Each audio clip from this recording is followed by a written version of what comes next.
Hi, Prakshi, can we begin now? Yes, we can.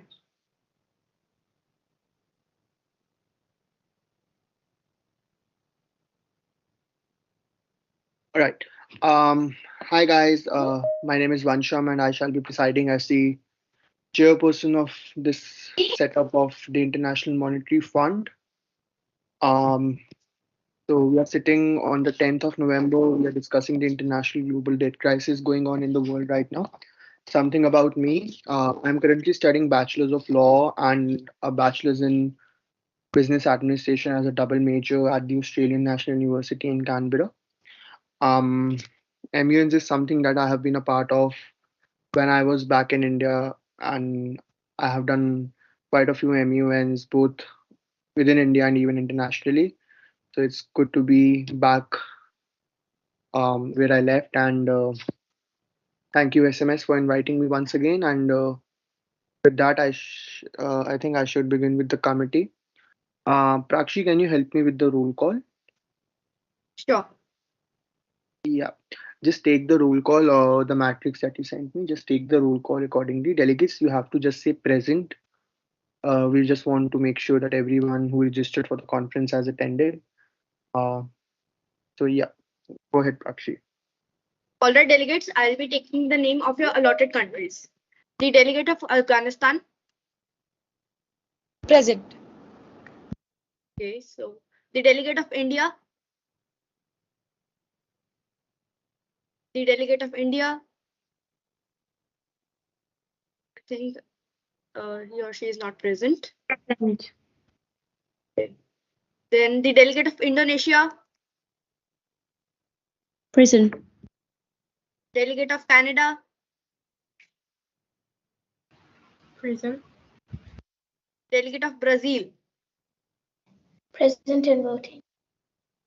Delegate of Pakistan.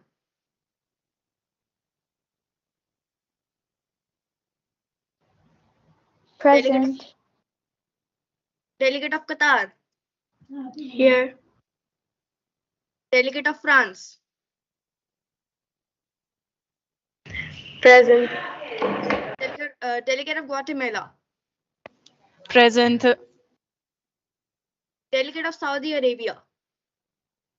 Present. Delegate of Iran. Here. Delegate of Russia. Is here. Delegate of Belarus. I'm here. Delegate of United Kingdom. Present and voting. Delegate of China. Present. Delegate of Vietnam. Here. Delegate of Lithuania.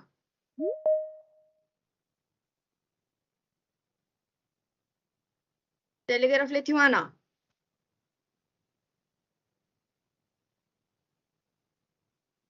Delegate of Germany. Delegate of Germany.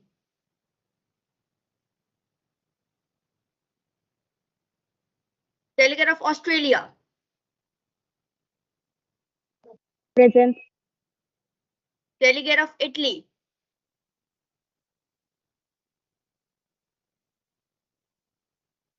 Delegate of Italy. Present. Delegate of Zimbabwe. Present. Delegate of Austria. Present. Delegate of Sri Lanka. Present and voting. Delegate of United Arab Emirates. Present and voted. Delegate of United States of America. Present and voting, Chair. Delegate of Bangladesh. Present and voting, Your Honor. Delegate of Turkey.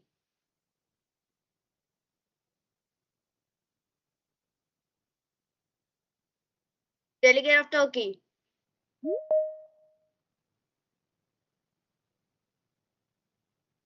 Delegate of New Zealand.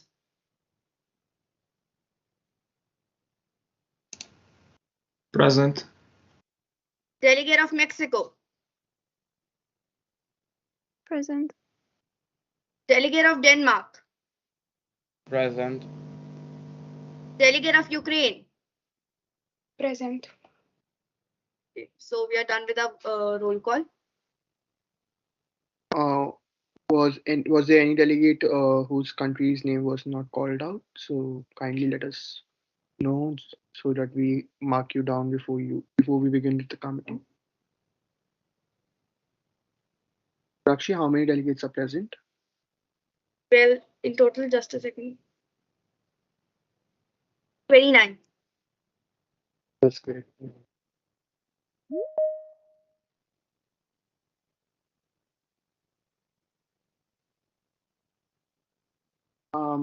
Yeah. So hi everyone. Now we shall be beginning with the formal proceedings. For this particular time in the committee, I'm looking for a motion to establish the agenda, the basis of which your background guide was made, and that was also posted everywhere pretty much on the SMSIMUN pages. So yeah. Is there any delegate who wants to establish the agenda? I can't really. Um, yeah, I'll take Afghanistan, and also delegates, make sure your country's name is visible. Just because I can't be taking up personal names over here, just because it's against the mandate of the United Nations to use personal pronouns for a diplomat, and we shall be refrained from using it. I'll take Afghanistan. Just take Afghanistan at the moment. Yeah. The delegation of Afghanistan would like to raise the motion to set up the GSL of the given agenda, with the total time being 20 minutes and each person's time being 90 seconds. Thank you. I'm looking for set up the agenda, like let everyone know what's the agenda. So like repeat after me, Afghanistan.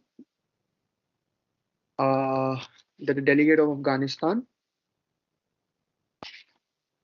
Delegation of Afghanistan would like to raise a motion would like to raise the motion to establish the agenda to establish the agenda as the international global debt crisis. as the international global debt crisis. That's motion is in order, delegates. You have to use the raise hand feature of the Microsoft Teams in order Right. to. I'm so sorry to interrupt, Honorable Chairperson, but I believe it's imminent global debt crisis. Yeah, that's fine. Even imminent global debt crisis, international global debt crisis, it works either way. Next time, I want the secretariat to just mention such things on the chat, just because it interrupts the flow of the committee, and that will be great. All right. Uh, Delegates who support the motion for establishing the agenda as imminent global debt crisis, please raise your hand, and this is something you all have to vote in for. We require 17 votes to pass this, 16 votes to pass this. I'm only 6. You have to do the voting until I reach 16. You have to use the raise hand feature. You can find it in reactions. That's on the top right uh, of your desktop or the screen.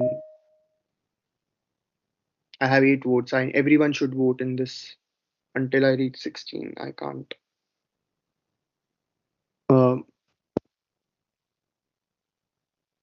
yep, good.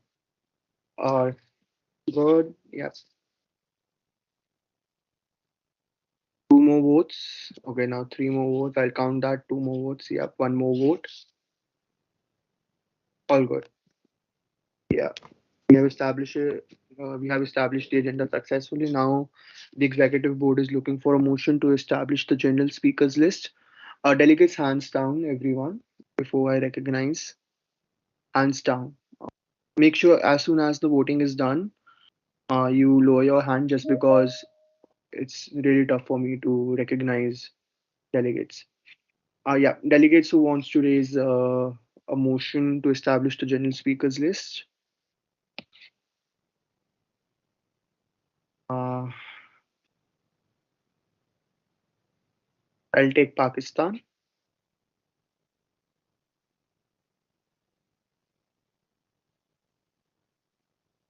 Yeah, go ahead, Pakistan. You can establish the GSL.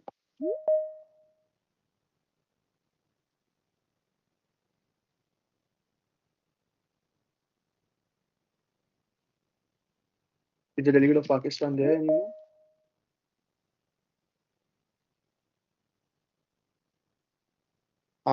OC, please contact them and let me know if they're having any technical issues. Delegate of Pakistan is present. Yeah, do you want to raise the motion to establish a general speakers list? The opening The delegate statement. of Pakistan should start speaking. No. I'm looking for a motion to establish an opening statement. The motion wherein you tell everyone that we are entering a opening statement. You want to give it a go?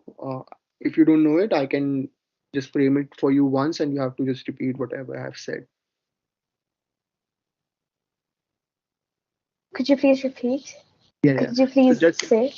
yeah. So repeat whatever I'm going to say. Delegates, make sure you note this down, just because regardless of the MUNUPO, these few rules or procedures remain the same. So in future as well, this will help you.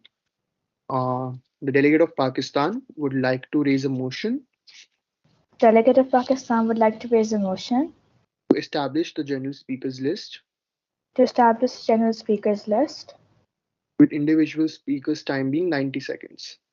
with individual speakers time being 90 seconds. Well done. That's it. The motion is in order. Thank you, Pakistan. The delegates who are willing to uh, pass this motion, please raise your hand. I again need 16 votes to pass this. Sorry, 15 votes to pass this. Yeah.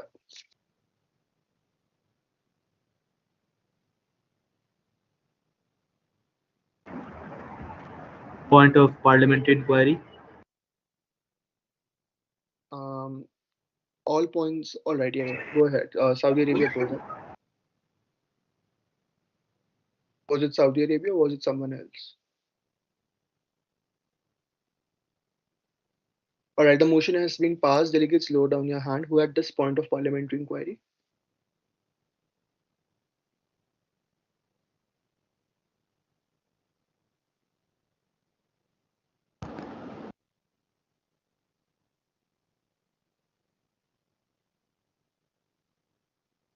All right. So you can have your all parliamentary inquiries will be via chat. So if you have any sort of doubt, I'm more than happy to answer, but make sure you type it in the chat, just because it will be really easy for me to answer all of them and to proceed with the committee smoothly. Um, so yep. Now I'm looking forward for recognizing speakers for the GSL. All right. For those who are confusing GSL, if it's a term you haven't heard before, it's the other word for opening statement or the very first speech that you're supposed to deliver for 90 seconds. That that I also told you during the training session. That was also mentioned in the rules of procedure. So I hope all of you have prepared a speech. and delegates who want. All right, so there are two ways that how I go about it.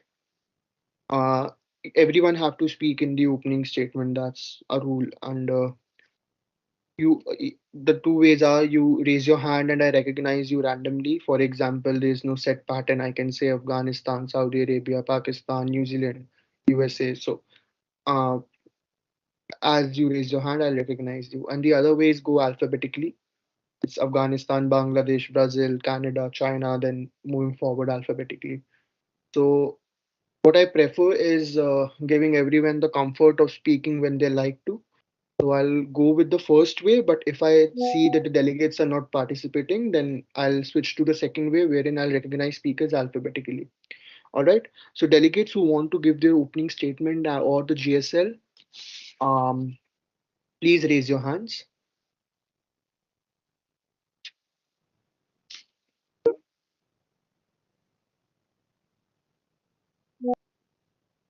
There's someone, Prakshi, who can't rename themselves. Kindly help them out. I don't know. Like, just type in Sure. the chat. Yeah, yeah. Great to see delegates. You're raising hands. Oh, yeah, it's great to see. Yep. So great. I'll recognize you on the basis of the GSL. Um. All right. I'll take Iran, followed by USA, then Brazil. As you get recognized, lower down your hands. Brazil. Uh,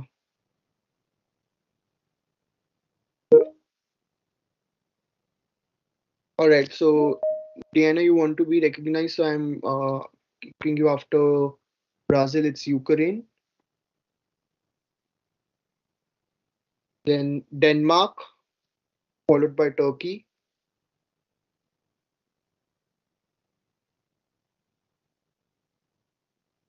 followed by Afghanistan, followed by UAE, followed by Qatar, followed by Indonesia, followed by Saudi Arabia,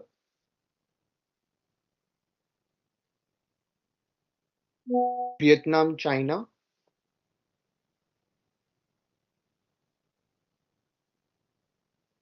Mexico,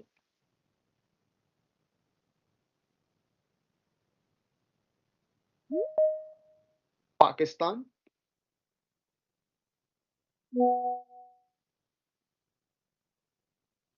New Zealand,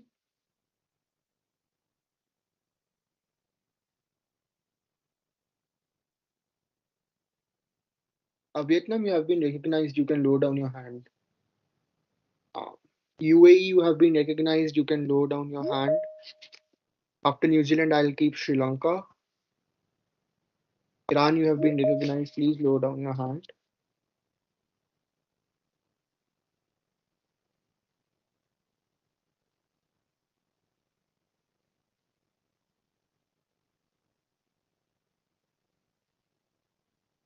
All right. So delegates who can't change their name, and if they want to speak, just type your country's name on the chat box. I'll recognize you accordingly.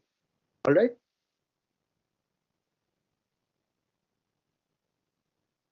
That's the way you want to proceed with. I'm even fine with that way of recognition. The only thing is, just don't type yes. Just type the country's name. Just because if you can't rename yourself, even I don't know what's your country. So yeah. All right. Great. Belarus, Russian Federation,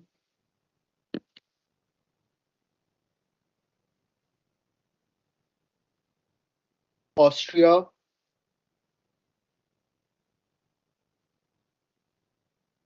India,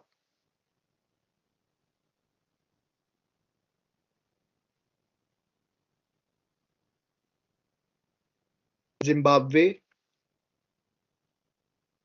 Like I suggest everyone shall give their names for it at least. Even if you don't have a material right now, you can prepare it while others are speaking and make sure that you have enough points while you're giving a speech.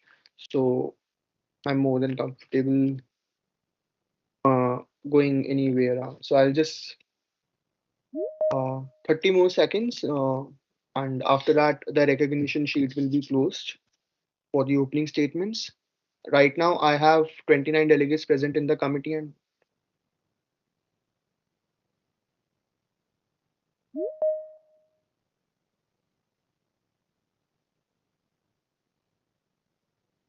I have 22 delegates. So seven delegates who have left out. Please. My voice is very low. Uh, is it so? Or am I audible to everyone? Like,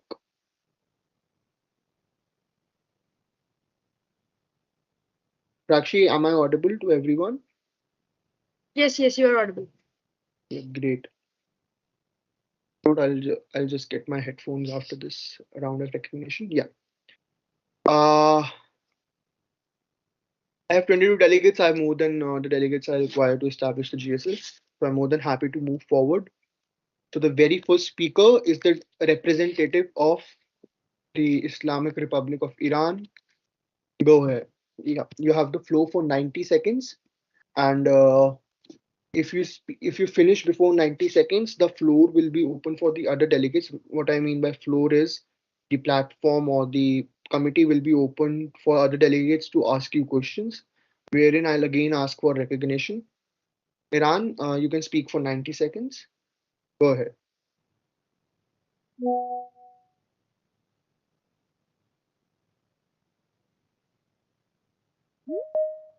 Is Iran there? First and foremost, I would like to thank the chair for giving me a chance to speak. Respected chair, here we all are dealing with this matter called the imminent global debt crisis. It is majorly caused by natural factors and political, social, and economical instability in a country and between two or more countries. The IMF, UN, and the World Bank are very helpful in providing suggestions and financial support. Iran is one of those countries who are facing real debt crisis and consequently devaluation of money, which also causes decline in GDP growth. Last year, Iran wasn't able to fulfill its budgetary requirements, and to do so, they have borrowed a large amount of loans from the central bank. Iran is one of the oil producing countries, and due to strict sanctions, Iran isn't able to convert its resources in dollars. Furthermore, the pandemic has deteriorated Iran's already ailing economy. Respected Chair, I'd like this matter to be taken very seriously and discuss its causes, impacts, and solutions. Moreover, it will be very much appreciated if we discuss the facilities being used for the developing countries for overcoming the impacts of the debt crisis. Thank you.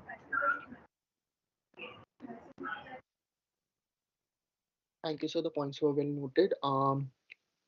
I I can I have room for one question for the delegate of Iran. Delegates, please lower down your hands if you have any queries. I'm more than happy to answer in chat.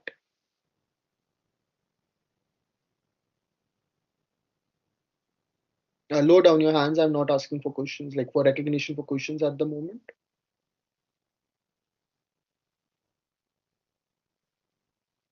Deanna, do you have a doubt?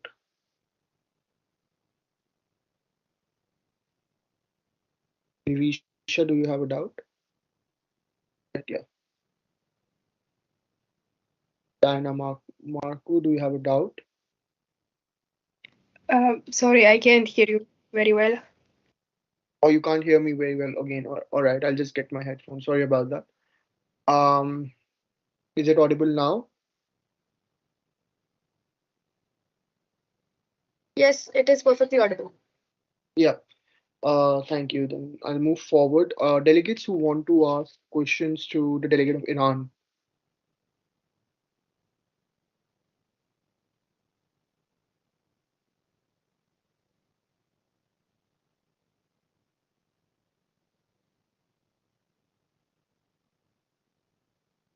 Denmark, go ahead. Thank you for recognition.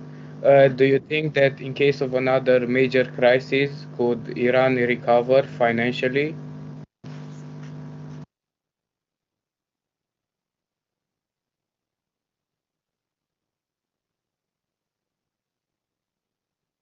Iran, do you wish to answer that question, or you want to wish him, or you want to answer him later on?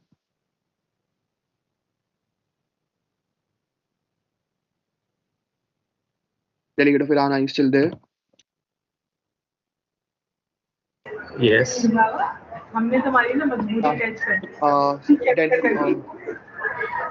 Then whosoever is this, you are having a very like a lot of background disturbance. Please close your microphone. Yes. Yeah. Yeah. So the question, Iran, I have a question for from the delegate of Denmark that says, how is Iran gonna survive upcoming major financial issues? Seeing the current economy of Iran. Yeah. If you want to answer him right now, the floor is open. If you want to answer him via chat, I'm more than happy. Either ways. Sir, could you repeat the question?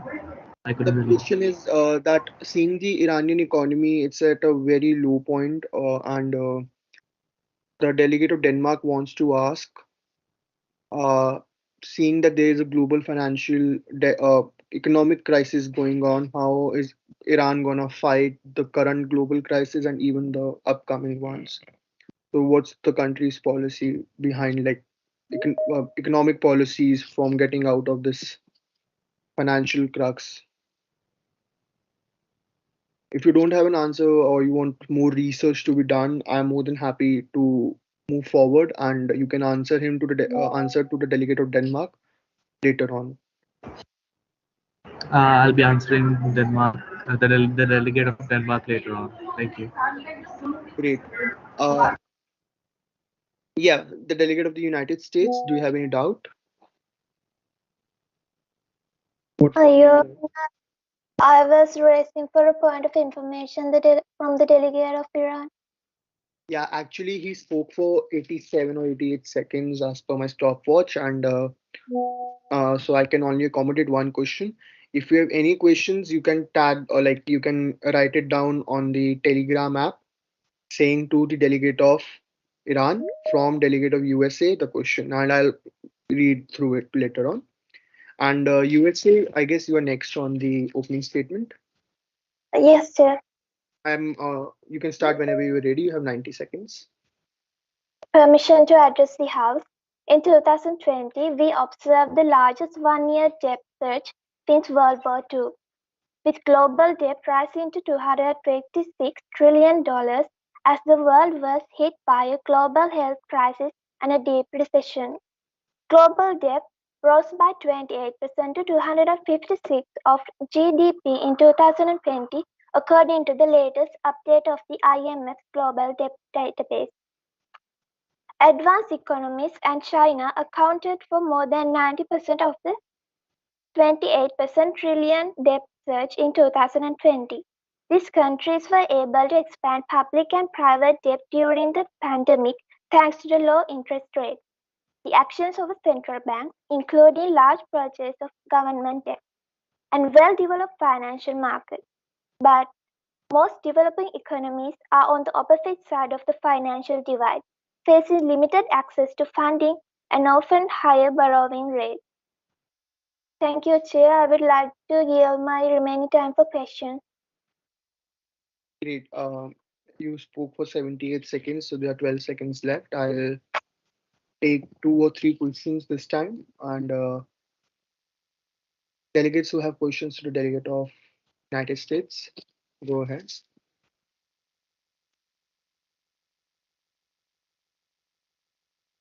I'll take all three. Afghanistan, Brazil, Bangladesh. That's it.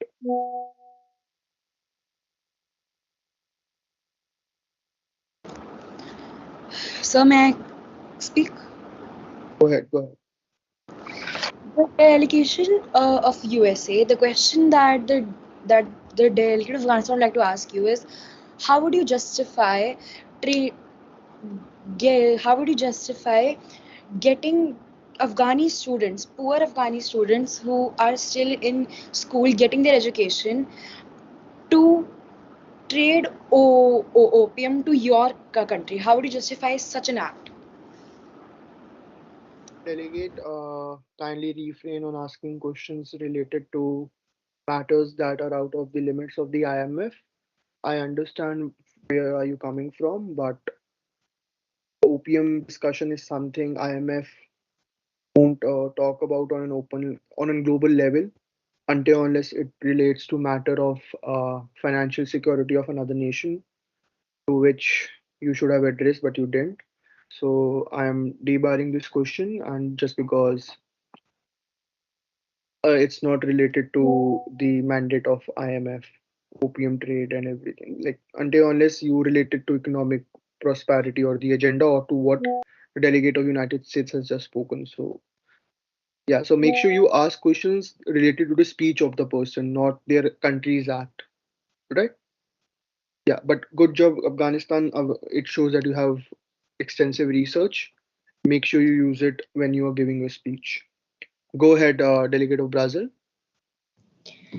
The delegate of Brazil's question to the delegate of USA is that what has USA already done to reduce the debt of its country? Delegate of USA, would you like to answer that question? Yes, Chair. Go Um, ahead. Politicians and policy experts have put forward plans over the years to balance the federal budget and reduce the debt. Most include a combination of deep spending cuts and tax increases to bend the debt curve. Most budget reform plans also seek to raise tax revenue, whether by eliminating deduction and other tax subsidies, raising rates on higher earners, or introducing new taxes such as carbon tax.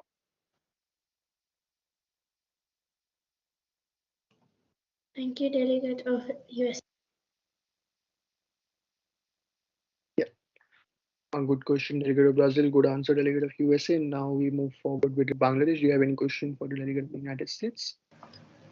For a point of information, Your Honor, the delegate of Bangladesh would like to know what are the steps taken by the government of USA for this ongoing crisis.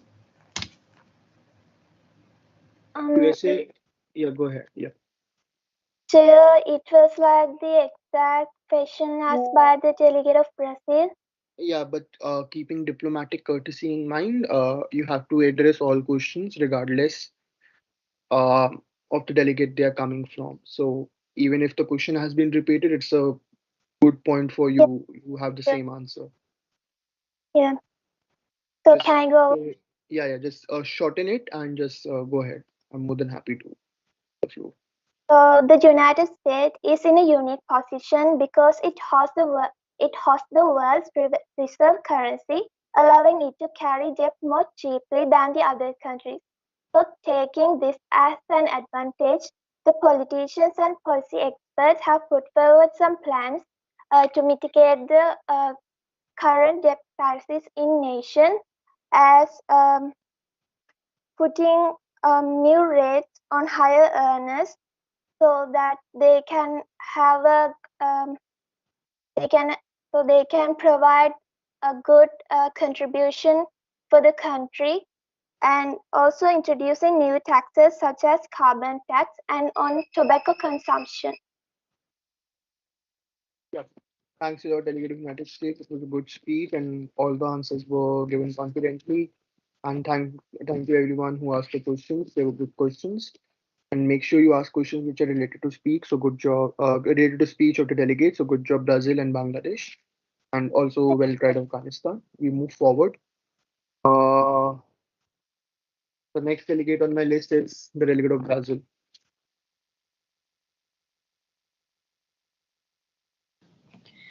Good evening, respected Chair and fellow delegates. The delegate of Brazil is honored to have the opportunity to speak on such an important global issue. Almost 4% of emerging countries are in or at high risk of incurring debt. The current COVID-19 has highlighted the seriousness of the world debt situation. It has had a significant impact on countries such as Japan, Greece, Portugal, Italy, and others. The most typical reasons are poor financial management in difficult conditions and severe shocks. Brazil feels that it is the IMF's role to maintain financial stability and disseminate economic information. Despite the fact that the IMF has lent about 165 billion to 83 nations, many of the countries I mentioned might have benefited enormously from fully understanding what to do in an emergency and crisis, and would greatly benefit from the financial and economic advice from the IMF's experts in the goal of improving their condition. Brazil has already benefited from the financial and expert knowledge of the IMF. The IMF helped Brazil through the information by releasing the Technical Assistance Report strengthening the framework for substantial borrowing in Brazil on June 20, 2018. Brazil feels that if the IMF provides more monetary advice to nations, the debt would not have been so enormous in the end. Thank you.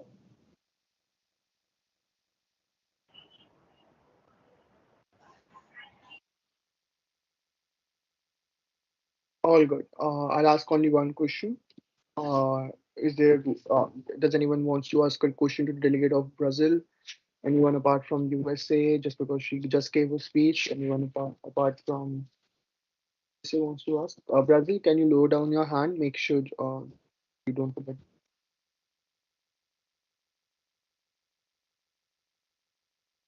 Brazil, your hand is still raised. Yeah. So, any questions for the delegate of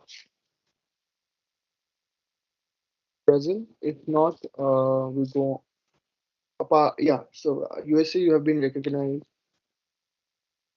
Yeah, you can. Yeah, you can go ahead with the question. Yeah. Since you are the only one who has a question, you can go. So the delegate of Brazil mentioned in the speech that political instability triggers the global debt crisis. So the delegate of Brazil, does the delegate of Brazil have any solutions, like the delegate's own solutions for the countries who are suffering from this problem? Yes. If the delegate of Brazil's answer to the delegate of USA is that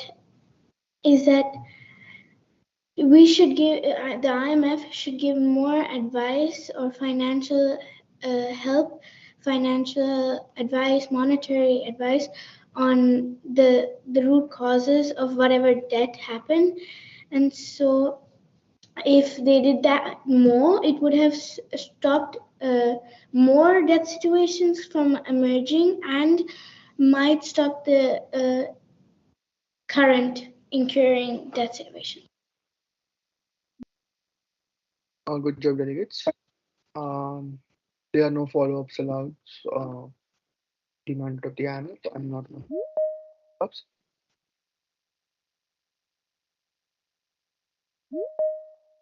Um, it's all right. Like you can speak with your if you have a broken camera, then really we can't do much about it. You can speak by closing it down. I'm answering to the question or the issue that was raised in the chat box. So yeah, so now we have the next delegate is the delegate of Ukraine. Can you hear me? Loud and clear. Yeah, go ahead. Okay, thank you for recognition. The delegate of Ukraine would like to present the situation of the country for a better understanding. When we talk about Ukraine, we think that it's a developed country economically, socially, or politically. But this was severely affected about 8 months ago when the Russian invasion caused immense human trauma and severe economic impact. I say this related to the impact on people as thousands of families have been left without income, especially since they had to leave the country in extreme conditions. Inflation has risen significantly, trade has been disrupted, and the country is going um, and the country is going through another economic crisis after the one caused by COVID-19. In support of the country, different solutions were discussed that could be taken to help the country evolve again. Thus, it was decided that Ukraine will be granted a considerable credit to help it improve its fiscal situation for the year 2023. In the end, the delegate of Ukraine would like to conclude the presentation with the fact that Ukraine is gonna have a better economic status next year, and I suggest that it's better to prepare today for every problem, like a war, than to be alarmed tomorrow. Thank you for attention. Well spoken, delegate of Ukraine. The points are well noted. The delegates, just a sec. There's someone raising their hand, I guess. Oh no, yeah. Any questions for the delegate of Ukraine? Since yeah, so delegates, regardless of the time you speak, what I have decided is I'll at least give room for one question. So even if you speak for 90 seconds, I'll try to accommodate one question. But if you take more than, say, if you go on and speak for about 2 minutes or more than that, then I'm not in the power to give question just because I have to move forward with the other delegate. Yeah. Delegate of India, you are recognized to ask a question to the delegate of Ukraine. Yeah, so thank you for the wonderful GSL. The delegate of India would like to ask to the delegate of Ukraine, like you mentioned in your GSL, that the government is well equipped to fight the challenges.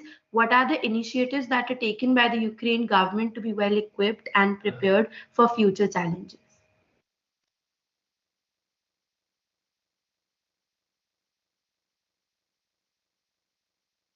Ukraine, do you want to answer or you want to answer her later? Like, if you want to go for more research or you want more understanding of the question, then you can answer her later on the Telegram or on the Microsoft Teams. The question was asked by India, so you have both the options available. Okay, but I can hear you very well, so you can write my question in the chat box, please, to can answer better. Yeah, so India, please type your question for the delegate of Ukraine in the chat box, and I'll go through it, and she'll go through it, and whenever she has an answer, she'll get back to you. A good question, delegate of India. Since she had decided to answer via chat, then I'll be taking one more question. That's Pakistan.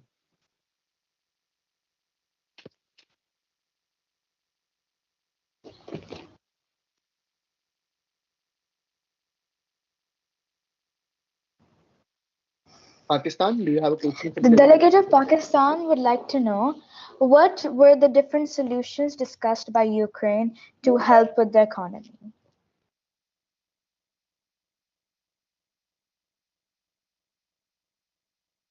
Yeah. So I researched about it and I found out that they would like to invest more money for some extra developments or something like this. I don't know exactly because I Yeah, so just sorry for interrupting, delegate. Yeah, if you don't know exactly, what I recommend is go and research about it just because it's always good to have more research behind an answer. Although you had a great GSL and a good question by both the delegates and you tried to answer them, that's good. We shall be moving forward with it just because we are running really short in time. I have to go through many speakers today. So yeah, good job Ukraine, good job Pakistan and India in asking and answering the questions. And yeah, I'll move forward with the next recognized delegate. That's the delegate of Denmark. Thank you for recognition. The delegate of Denmark would like to present the country's economic status. For a better understanding, the Danish economy is dominated by the service sector, with 80% of all jobs, where about 11% of all employees work in manufacturing and 2% in agriculture. The GDP per capita is ranked at the 13th place in the world with $69,273 in 2022, after a 2.9% growth over last year, and estimated to continue with an 1.8% growth in the next year, which is up 0.2 percentage points from last month's prediction. But still, even one of the best suffered a major hit during the COVID-19 pandemic. In 2020, with the global crisis, Denmark suffered a 7.7% decline in its GDP per capita, the result being $61.63, which is lower than the 2008 economic crisis, where the GDP per capita was $64,533. The Danish economy is in a continuous growth since 1967, the reason being that Denmark supports a high standard of living, and the growth is accomplished by the service industries, international trading of goods, manufacturing, and also the people. Denmark is known for being the host for many world-leading firms in many industries such as shipping, pharmaceuticals, renewable energy. And with this, the delegate of Denmark would like to conclude the presentation with the conclusion that Danish economy is a world-leading economy that can and will recover regardless of the issues or challenges due to their resources and skilled people. Thanks for letting your attention.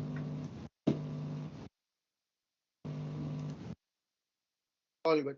A good speech for delegate of Denmark. We I'll ask only one question just because he spoke for 89 seconds. Yeah.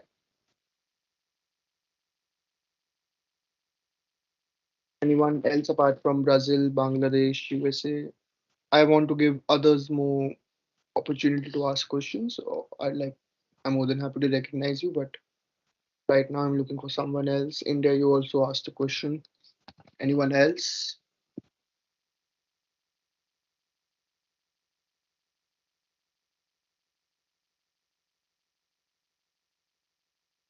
If not, I'll just a second. If not, I'll go for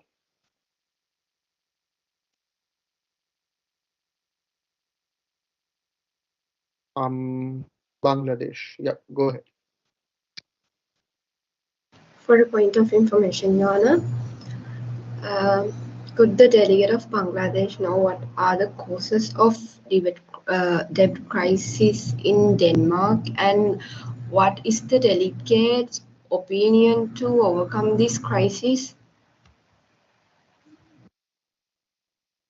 Thank you for your question. The delegate of Denmark would like to answer by the fact that the Denmark is with the European Union, and they have a fund allocated to Denmark, and in case of such crisis like the 2020 pandemic, Denmark was helped by the European government, and that's the main plan.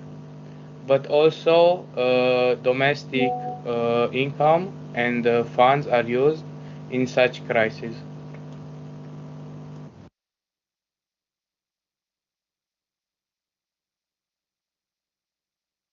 Good job, delegate of Denmark, and big question, delegate of Bangladesh. We shall move forward. Brazil, USA, please load on your hands. Turkey, go ahead. You are the next speaker.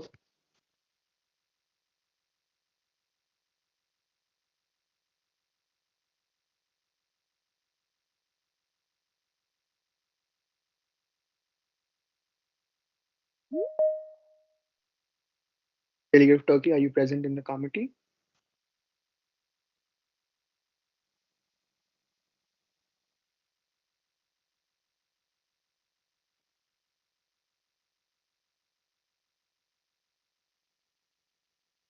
I'll just message him. All right, so we can move forward to delegate of Afghanistan. We'll come back to Turkey later on. Am I audible? Yeah, Afghanistan, loud and clear. Go ahead. The delegate of Afghanistan would like to thank you for the recognition. The delegate of Afghanistan would like to start with saying that to find solutions, we need to understand the problem that we have at hand.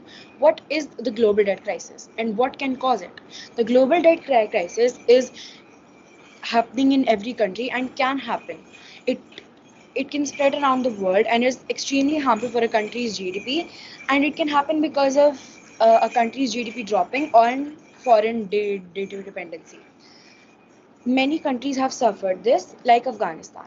Afghanistan's economy was completely depleted by different oligarchs. They it it caused harm to their economy and led them to a debt crisis. What we can understand from this one example is that a debt trap isn't the only reason that an economy can drop and can lead to a debt crisis. We need to understand that there are multiple perspectives to one crisis that we all need to work together to solve, and we can learn from countries that have fallen into a debt crisis and improve what they could not.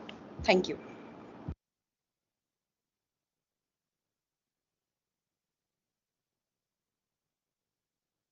A good speech by delegate of Afghanistan. Points were well noted. They were well structured. Good job, Afghanistan. Uh, I'll take two questions just because the delegate only spoke for 83 seconds as per my stopwatch. So the two questions for delegate of Afghanistan. Uh, Semil Turk. I'm really sorry if I'm pronouncing it incorrectly. Uh, yeah. Uh, do you want to ask a question? All right. Yes. Yeah. So UK, you are recognized. And Thank you. one before you ask, I'll recognize the other speaker as well, just because in order to just save time. Okay, thank you for the recognition, Chairboard. So, Just a second. Others, lower down your hands just because. Oh, all right. Saudi Arabia, you are recognized. Great. Yep. Sorry about that, Delegate of United Kingdom. Go ahead, Delegate of United Kingdom. You have the thank you for floor. the recognition. So, my question to the Afghanistan will be about the fact that the Afghan government does not follow the diplomatic tie with other countries. So my question is, so our question as the United Kingdom is that will the Afghan government seek to find solutions via the diplomatic discussions, since the Afghan government has taken some steps that does not look very well to the diplomatic discussions. Thank you. So we are representing the depleted and victim Afghanistan that has been left by the USA with Taliban taking over. The delegation does not represent Taliban that has occupied Afghanistan. It represents the country of Afghanistan itself. Thank you. Yeah. Saudi Arabia. The delegate would like to ask that how is this country managing its current economy?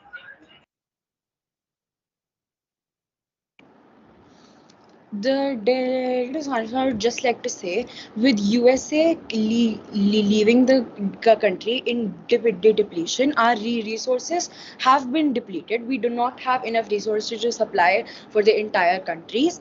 With Taliban taking over, we do not have enough resources to bounce to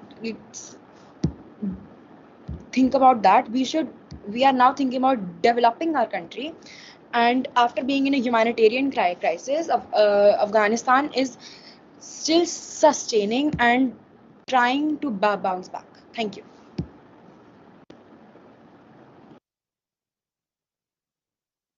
Good job, delegates.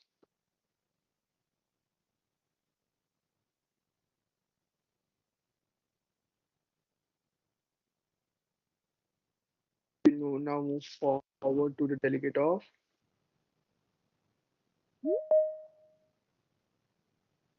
Turkey. Are you back?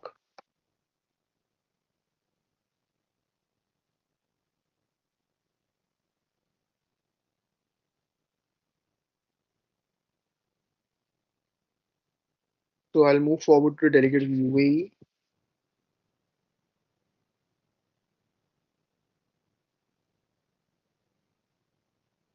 UAE, you have the floor for 90 seconds. All the best. Go ahead. Thank you for your recognition. The delegate of UAE would like to get to know about the topic global debt crisis. Dubai has suffered as this pandemic has decimated air travel and tourism as well as other sectors like construction and real estate.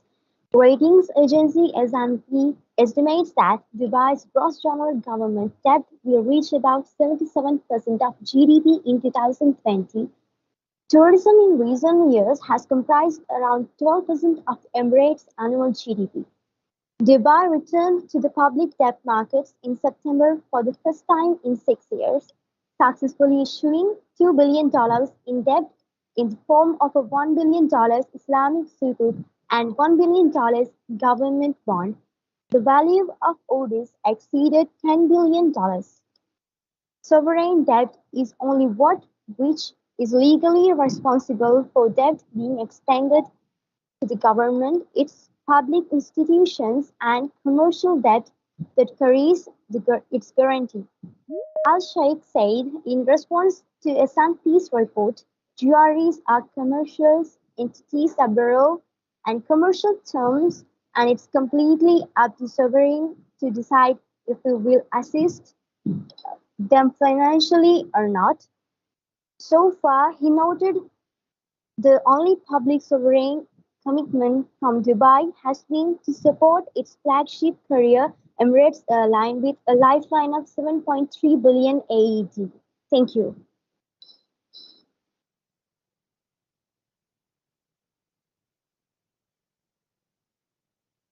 Yep. Thank you, Delegate of UAE. You spoke for 75 seconds. So there's room for three more questions. Um, Delegates who wants to ask question to the Delegate of UAE.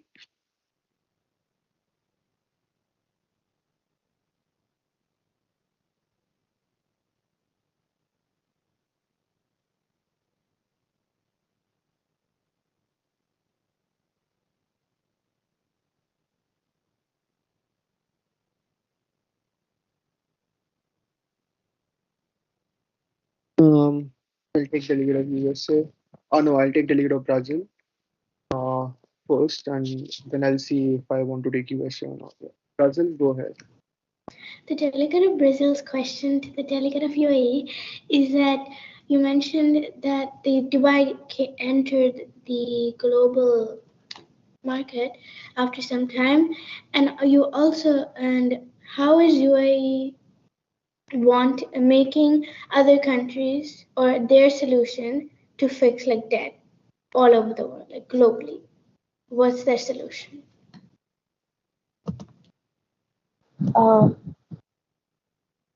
Delegate of Brazil, can you put it in the chat box? Yeah, sure. Sure, Delegate, no issues. A good speech by the Delegate of United Arab Emirates. Good points, well structured, and question by Brazil. Uh, Now I move forward.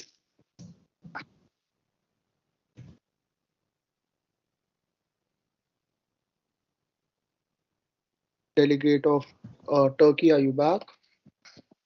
USA, do you have any point or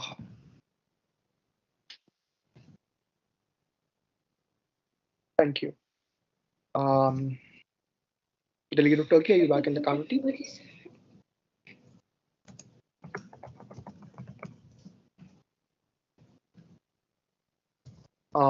We'll move forward to the delegate of Qatar.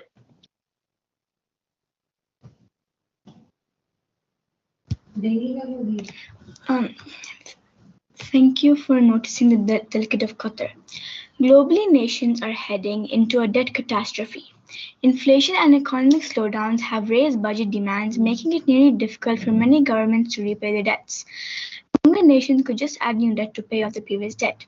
Elon Musk, CEO of Tesla, as well as Bob Diamond, who issued precautionary warnings to attendees at the second annual Qatar Economic Forum.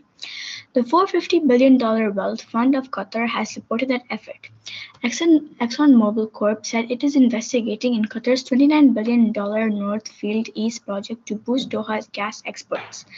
The Gulf state, among the world's biggest LNG exporters, is one of the few nations that can substantially replace Russian gas supplies to Europe, but the project will start operating only in early 2026. Iceland used unconventional strategies to get out of the difficult situation. The program included measures to boost political support and restore economic confidence. It was necessary to break up the banks which were too large to be saved and provide public funds only where they were absolutely necessary in order to rebuild the bankrupt financial system. Taxpayer support might concentrate on defending the home economy while maximizing asset recovery. They managed to avoid a larger fall in demand as public backing for the financial industry caused government debt to increase. However, there was a strong political commitment to returning the public debt to its previous and decreasing trajectory in due course. During the program, preserving disadvantaged populations, lowering inequality depended on safeguarding Iceland's social assistance system. Thank you.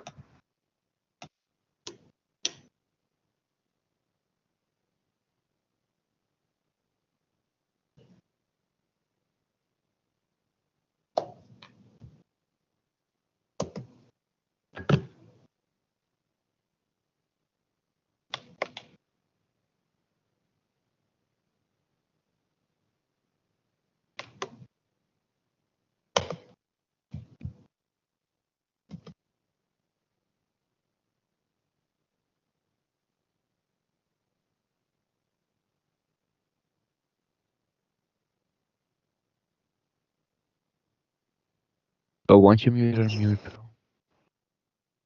Sir, you're not audible. Excuse me, you're muted, sir. Still Sir, unmute. you're muted.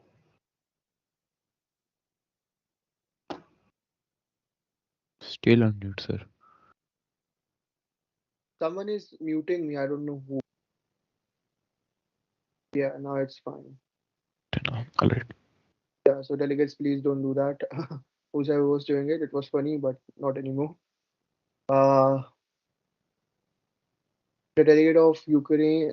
Yeah, so make sure you use only one platform before you answer the question. Either you answer on Teams or on Telegram. This is not only for Ukraine. This is all. This is all. This is for everyone. Like answer either over here or on Telegram. So like don't answer both ways. I'll read it anyways. So yeah, a good answer Ukraine. I went through it. Good job. Now, any questions for the delegate of Qatar?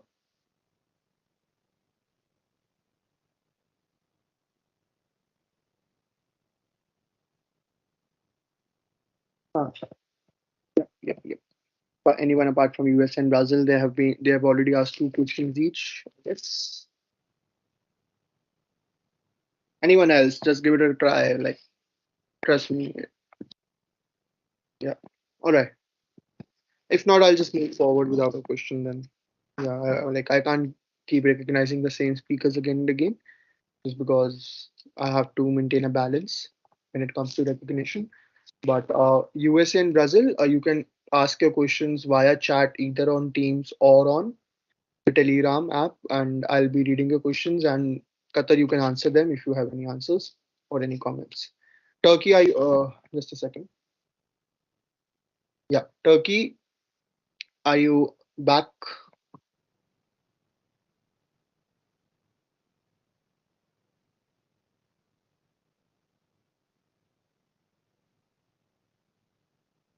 Um, Prakshi, have you contacted the delegate of Turkey?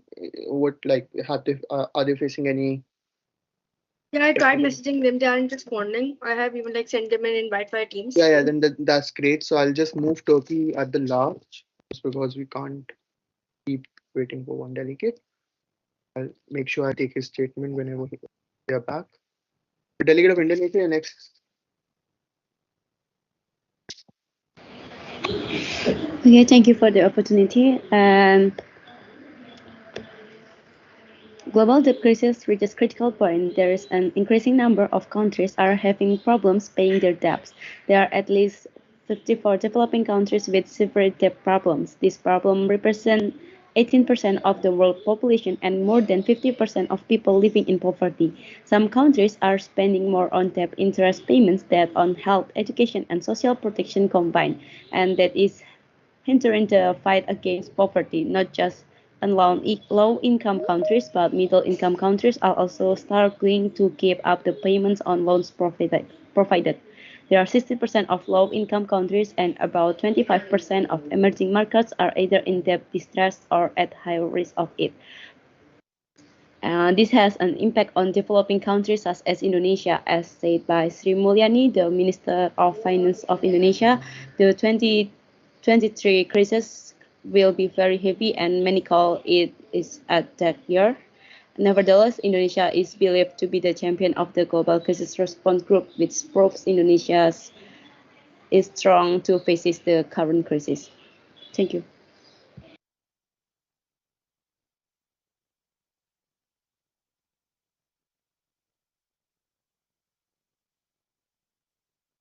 Yeah. Any questions for the delegate of Indonesia? Um, yeah, the delegate of the United Kingdom, you recognize, followed by Thank you for the Pakistan. I'll just a second. I have to recognize all of them at once. So sorry about that, but that's something with the rule. Uh, let me see the list.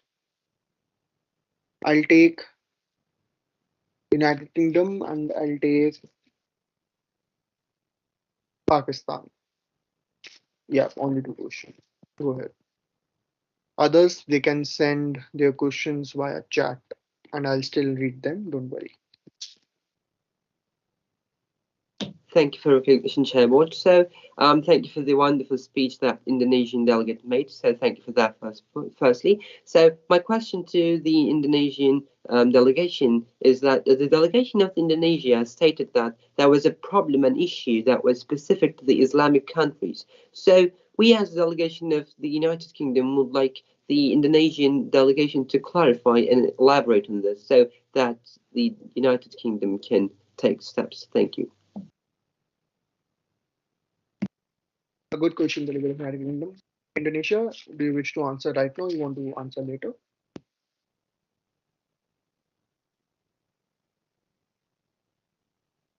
Indonesia? Yeah, thank you for the question. I think there's just not a Islamic country that has the problems, but I will say that there's a developing countries to face the problem, not just an Islamic country.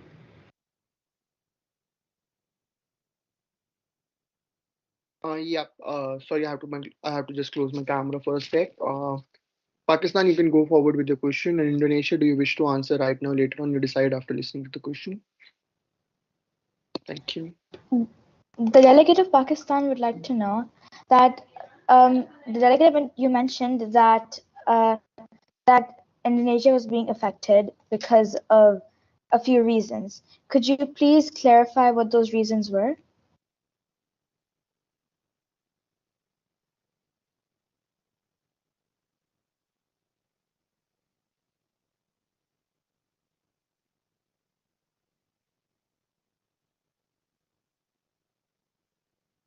Indonesia, go ahead. Yeah.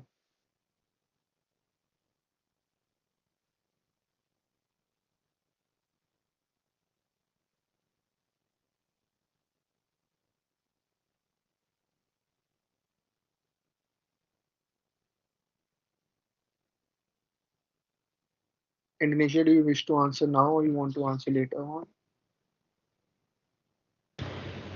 Oh, sorry, my signal was bad. So my answer is the Indonesia effect because due to COVID-19 pandemic and also other effects such as food crisis, and maybe there's because a lot of poverty in Indonesia.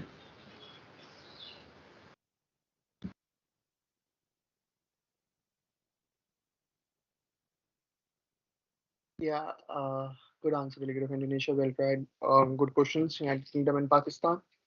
Um,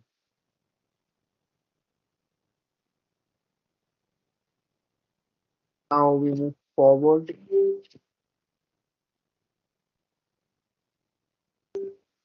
The delegate of Saudi Arabia.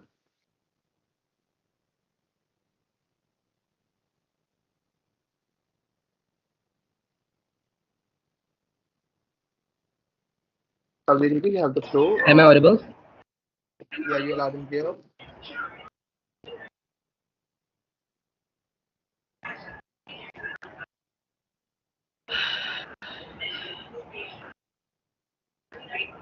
Am I audible? Yeah, you're loud and clear. Loud and clear. Go ahead. Good afternoon, delegates of the House and Chairperson. With the prior permission of the Executive Board, the delegate of Saudi Arabia would like to speak on the agenda imminent global debt crisis. The delegate is honored to be the part of this meeting and to proceed with the issue at hand today. Considering the global debt crisis and the struggles of various countries, Saudi Arabia has successfully pursued a well-structured, sustainable debt strategy.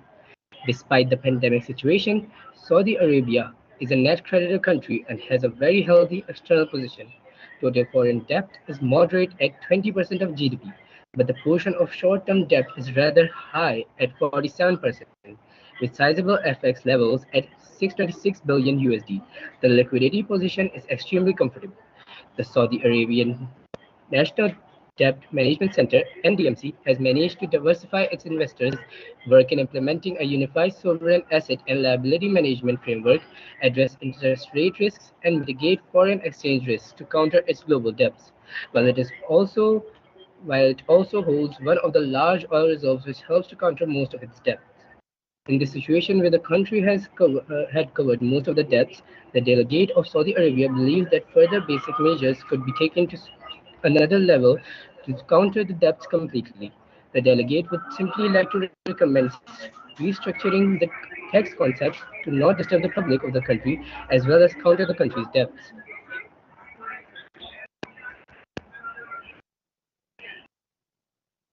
Right, that's it. Thank you for the speech.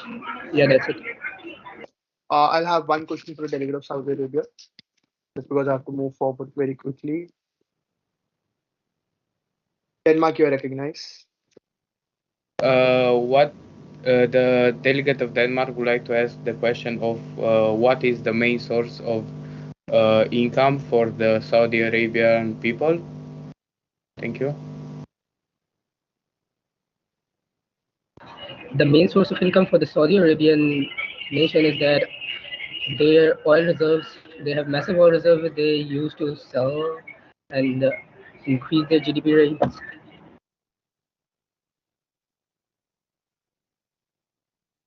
Thank you.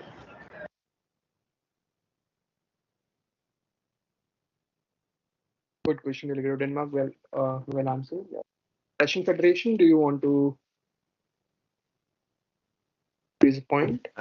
Yes, I do. I want to ask a question. Yeah, go ahead. If you haven't asked any questions yet, I'm more than happy to recognize. Yep. Okay. Saudi Arabia, how are you going to build a new city, skyscraper city? So I hear the news that you are building a new skyscraper city in the desert. So where you will take money for it? Thank you. So we raised the question. The delegate just basically wants to ask. Most of your wealth in your economy goes into infrastructural development of your regions, especially your capital, Riyadh and Mecca, even in some places in Jeddah. So, what other places does Saudi Arabia invest their money apart from infrastructures? The country, apart from its infrastructures, invests its income on the development of the country, such as the skyscraper city that the Russian Federation talked about. So the massive oil incomes which produce the income mainly for the countries running is the source of the development of the city.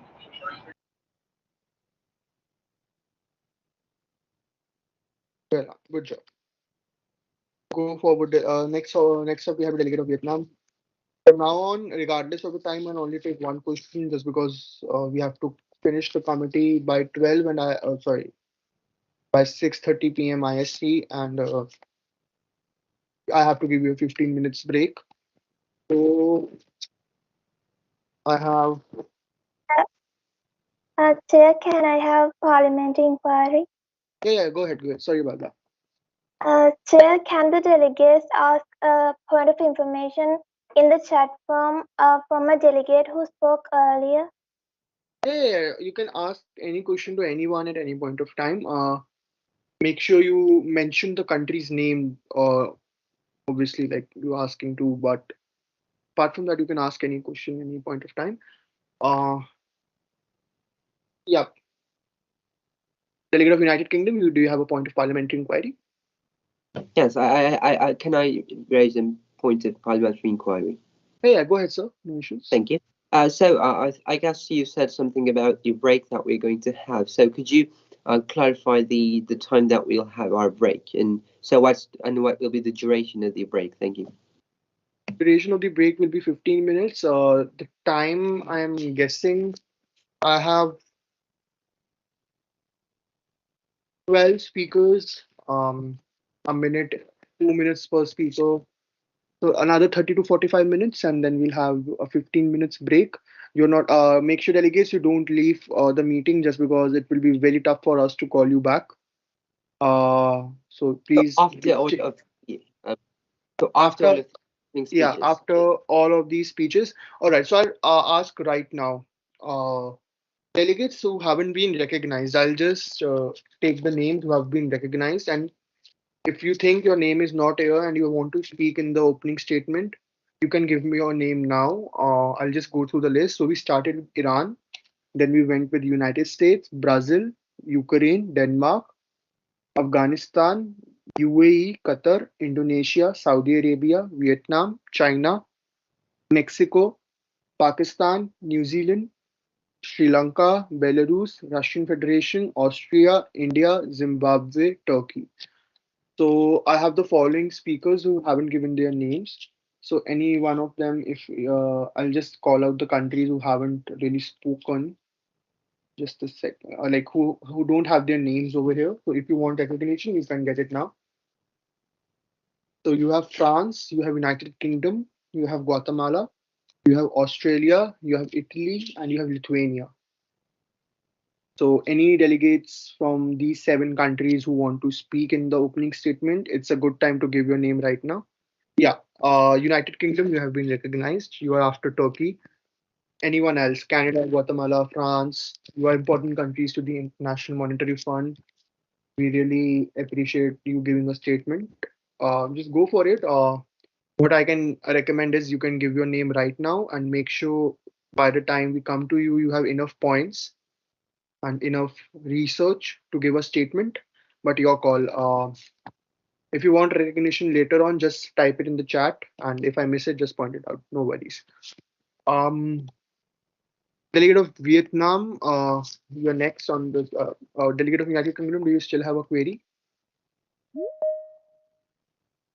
No, I raised my hand in order to state my opening speech.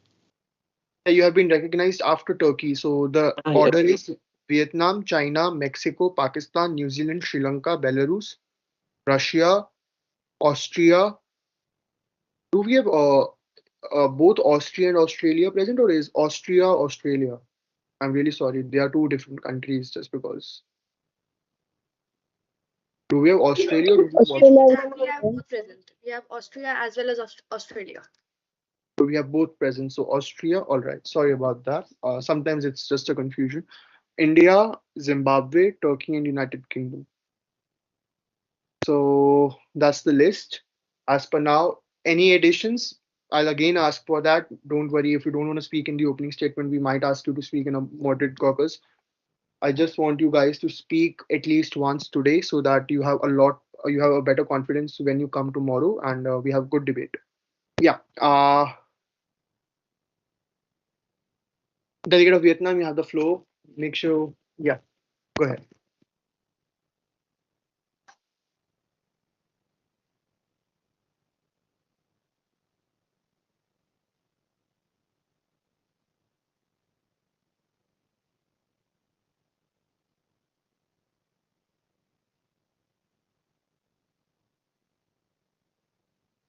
Sorry for lagging out, so now is my time. Oh, sorry about that. So I'm the teacher of vitamin. So I'm trying to talk about the growth. The vitamin B growth outlook is sparking the slowing time extended in Asia, with recently stopping in turn that's also an expect to the general rule in region. The first half of this year saw a switch in colon rebounds as victim panic, resulting actually following the absorption of a living with COVID exchange and boosted vaccine drive, support policies such as low interest rates, strong credit growth, and the government program of social leaders. Recovering and deteriorating has been explained by strong measurement output and a vision in the detail. So tracking this challenge with future release Vietnam is the conscious goal potent and continue advancing on a sustained development path toward higher income. That importantly, the country deport stage already includes forms like this, and decision in place will help faster substance, includes and green growth. The Vietnam in this is the presentation. Thank you about that. And so about I'm lacking. Delegate of Vietnam, can you please share your speech in the chat if that's all right with you? No, it was audible to me perfectly, I guess. My net is lagging, sir, so that's why. Yep. So maybe it's your end, just because I heard everything and it was audible to me. All right. Yep. Any questions for the delegate of Vietnam? A good job, delegate of Vietnam. Well, a well-structured speech. Good knowledge about your country. That's anyone apart from the United States, Italy, and Australia. Why two people have joined from the same name? We are two people that are joining this meeting because me, the delegate of Australia, I can't connect to this meeting, so we're together. If Do you you want to ask a question?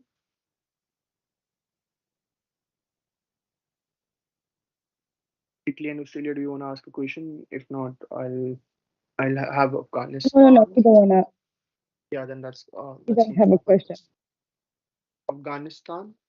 They recognized.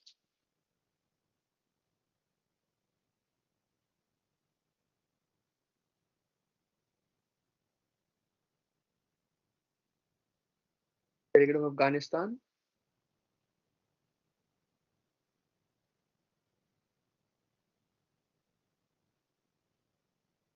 Is there a glitch? Delegates, am I audible? Yes, you are perfectly audible. Yeah, that's great. Sometimes, yeah. I have to move forward then. Sorry, Afghanistan. Make sure you have a perfect internet connection. You can still share your question to the desired delegate on the chat box. Make sure it's related to the speech of the delegate. Yeah. And forward to the delegate of People's Republic of China. Excuse me? Can you hear me now? Yeah, I can hear you. Afghanistan, go ahead. Yeah, just in time. Yeah. Thank you.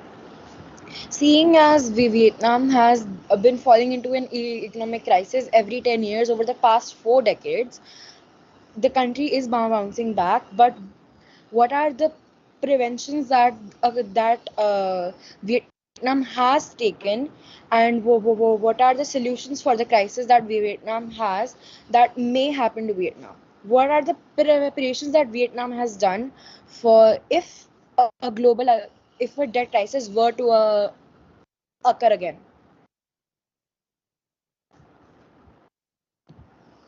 Uh, Delegates, make sure that you don't rephrase the question again and again, just because sometimes it will be difficult for the delegate to catch up. Say it once when you ask. Like you need not give explanations to your question. Just ask them what are the solutions to the crisis. You need not explain why you're asking it. You have every right to ask a question to the delegate, so that we just finish this committee on time. Just a suggestion. Make sure you keep this in mind. Afghanistan, a very good question. Go ahead, delegate of Vietnam. If you want to answer the delegate of Afghanistan right now, you can. And if you want to answer him via chat, then you can do it either ways. Sorry, but can you please type in the chat because maybe I didn't hear it all. Sorry about that. Of course, of course.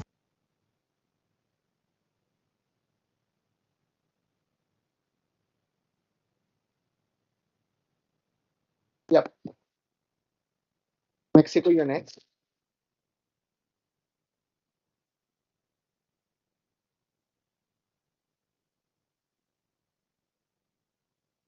Delegate of Mexico, are you present? Yes, I am, but wasn't before me the delegate from China? Sorry? Uh, shouldn't the delegate from China Oh go yeah, yeah, before? yeah. Apologies. That point of parliamentary inquiry is well in order. Delegate of China, you have the Can you floor. hear me? Yeah, yeah, I can hear you. Okay. Apologies, delegate. The delegate of China feels worried to China GDP growth, and because the IMF lowered the growth estimate for China economy this year, saying the country is slowed down. And the Ukraine war and inflation triggered by aggressive U.S. movement and monetary uh, tightening, but are the three main headwinds facing the global economy. The IMF forecast the world second largest economy to expanded by 3.2% in this year, slightly lower than its previous estimate of 3.3%. And according to its last word, economic outlook, the Washington-based institution also cut China's forecast for next year from 4.6% to 4.4%, a far cry from the 8.1% expansion seen in last year. The IMF warned that China's property sector crisis will not only cause a cash crunch, but damage consumer spending, the balance sheets of local government. This would be a large blow, given that the real estate sector makes up about 1/5 of GDP in China. That concludes of the delegate of China IMF presentation. Thank you. A very well structured speech for the representative of China. Any questions? UK, Russia, why are you raising your hands? UK followed by Russia. Yeah, UK. Why are you raising your hand? Okay, I'd like to ask the question. Yeah, so I understand that, delegate, but make sure you wait for me when I ask you to raise your hand for question, just because if you're raising it beforehand, then it becomes difficult for me to figure out whether you're raising it for a question or you have a query to be addressed. Just Oh, wait. okay. Delegate has spoken. But I'm sorry, I Okay. can't recognize you just because you already have asked two questions, I guess, or two or three questions. Yep. Russian Federation, you have been recognized. Yeah. Okay. I heard that there was the property crisis in China, so and it influence on the whole Asia and world. So how the China's government can can help world's economy and can prevent this crisis? Thanks. Delegate of China, do you wish to answer it right now? You want it to China be. is controlling the coronavirus to slow down the crisis, because the coronavirus pandemic is affecting this problem.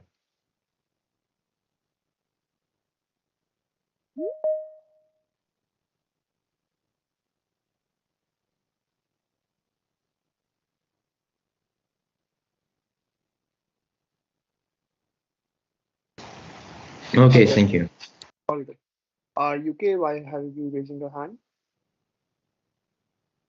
I want to raise a point of information. No, just because only one is allowed and Russia got a lesser recognition than you earlier, so I had to recognize Russia before you. I'm sorry, Delegate United Kingdom, I'll make sure I recognize you if I can in the upcoming speeches. Although if you still have any questions, you can obviously raise them via chat. We have the delegate of Mexico. You're next. Thank you for your recognition. The delegate of Mexico would like to get to know about the agenda of this committee by describing the meaning of sovereign debt.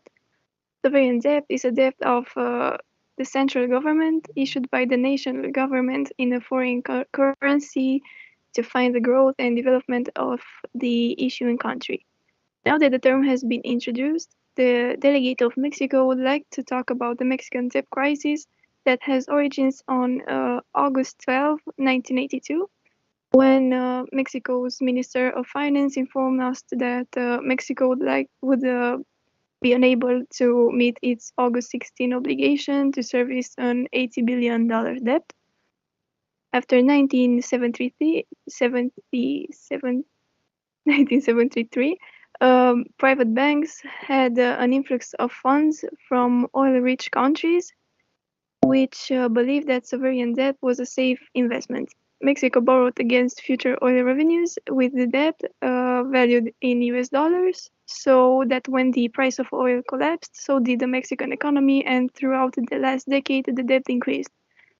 The delegate of Mexico feels like a solution for this debt crisis could be a foreign or Mexican private business purchase Mexican debt from the banks and forgive the debt in exchange for Mexican government-owned equity in Mexican business. Also, Mexico could accelerate market-oriented reforms and structural economic adjustments, such as reducing the size of the public sector and cutting taxes. Thank you. Good, the delegate of Mexico, a very good speech. Uh, any questions for the delegate of Mexico?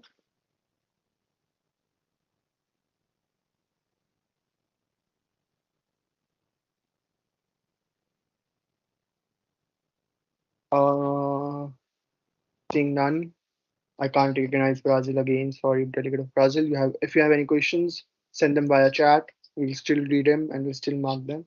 Don't worry. Uh, then we move forward. Pakistan, you're next.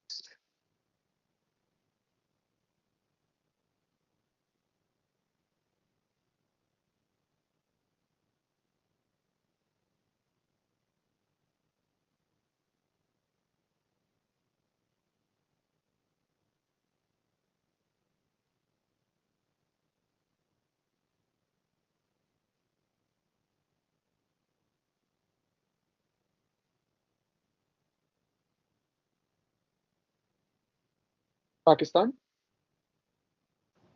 you're on mute. You're next. Yes. Thank you for recognition. The delegate of Pakistan would like to begin by saying that the reason for why we are on the road to another global financial crisis is that economic slowdowns and rising inflation have increased the demand on spending, which makes it almost impossible for many governments to pay back the money they owe. Another major reason is external shocks, and the most major shock after the Great Depression was the global financial crisis of 2008 in the USA. Let's see how the global financial crisis affected Pakistan. Pakistan's dependence on the US and European markets was likely to have left it more vulnerable to the financial crisis. There were other reasons on why 2008 was a tough economic year for Pakistan. The main reason was the decision making of the Pakistan government to hold oil prices low at a time when prices were rising throughout the world. The government ended up spending their country's foreign exchange reserves in order to do so. By March 2008, the new government took office and began correcting many of the errors that had been committed previously. It began by adjusting domestic fuel prices, reducing development spending, and tightening its monetary policy. However, they couldn't do much to stabilize the economy. It was on October 8, 2008, that the government of Pakistan negotiated a very good deal with the IMF, and they lent Pakistan 5 times their quota, and the minute Pakistan received 50% of that amount in the treasury, the panic stopped, and so had the extreme bleeding. Thank you.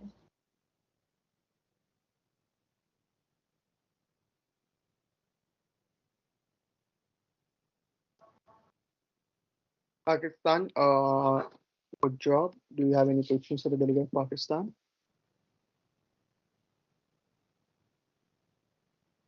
USA, followed by Brazil, followed by Afghanistan. Take all three. So the delegate of Pakistan mentioned in her speech that inflammation was caused on the debt crisis of the country in the history. So has the government back then taken some steps to mitigate this inflation? Also, if there was any steps, was there any progress? Delegate, before you answer that again, as I have mentioned before, you need not explain your question all the time. You just ask the question and move forward. You need not need to explain why you are asking this question. All right. Not So yeah. yeah, a good job, delegate of Brazil. Although a very good question. Yeah, go ahead, Pakistan. The delegate of Pakistan would like to answer the question by saying that inflation was actually an overall reason for like many countries to go into debt. It wasn't necessarily the most major reason that Pakistan went into debt. So it wasn't exactly inflation wasn't a problem that Pakistan was really facing or is really facing at the time. So I, the delegate of Pakistan believes that there is not really a proper answer to this question because inflation is something that's happening globally, but it hasn't affected Pakistan as severely as has affected other countries.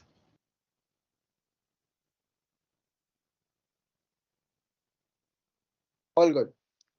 So can Delegate of, I have a follow-up? is it Brazil or is it USA? USA. No, delegate, you can't have a follow-up. Since we have two more delegates who still need to ask a question. Yeah. Who is next?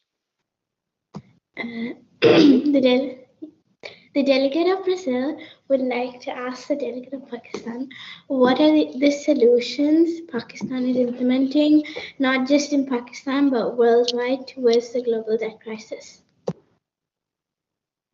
Well, for Pakistan in general, they are when if Pakistan is in debt, they stop spending on development and start saving up more to because Pakistan is in debt currently as well. And so one of the things they're doing, they're tightening their monetary policy. They did increase the price of oil in Pakistan and they reduced the amount of spending on national development on the country development to help them pay off their debts. Thank you, delegate of Pakistan.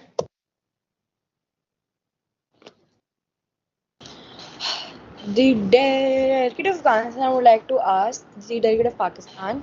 Pakistan is now on the brink of economic collapse as it has declined foreign currency reserves and also because of inflation. As you said in your previous answer, that inflation is not a prominent issue in Pakistan, while it is one of the many reasons that Pakistan is actually going into debt. What are the actual solutions that Pakistan has for both of these issues? Delegate of Afghanistan, can you repeat your question? I didn't hear.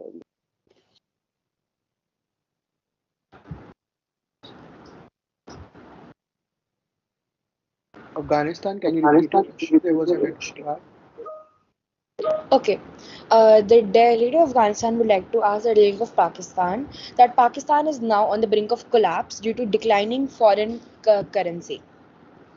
How does the delegate of Pakistan plan on fixing this and fixing the impact that it is having on Pakistan's economy? Pakistan, do you wish to answer it right now? The delegate of Pakistan wishes to answer the question. Yes, The answer is actually quite similar to my previous answer, is that Pakistan is now tightening its monetary policies, and as well as there are also internal conflicts currently taking place in Pakistan. But as soon as the government is set, there will be more laws and rules in order to help Pakistan with these situations. Thank you for the answer. Yeah. Afghanistan.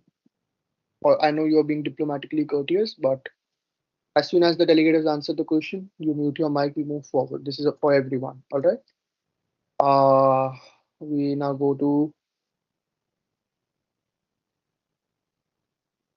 delegate of Brazil, do you have a query? Your hand is raised.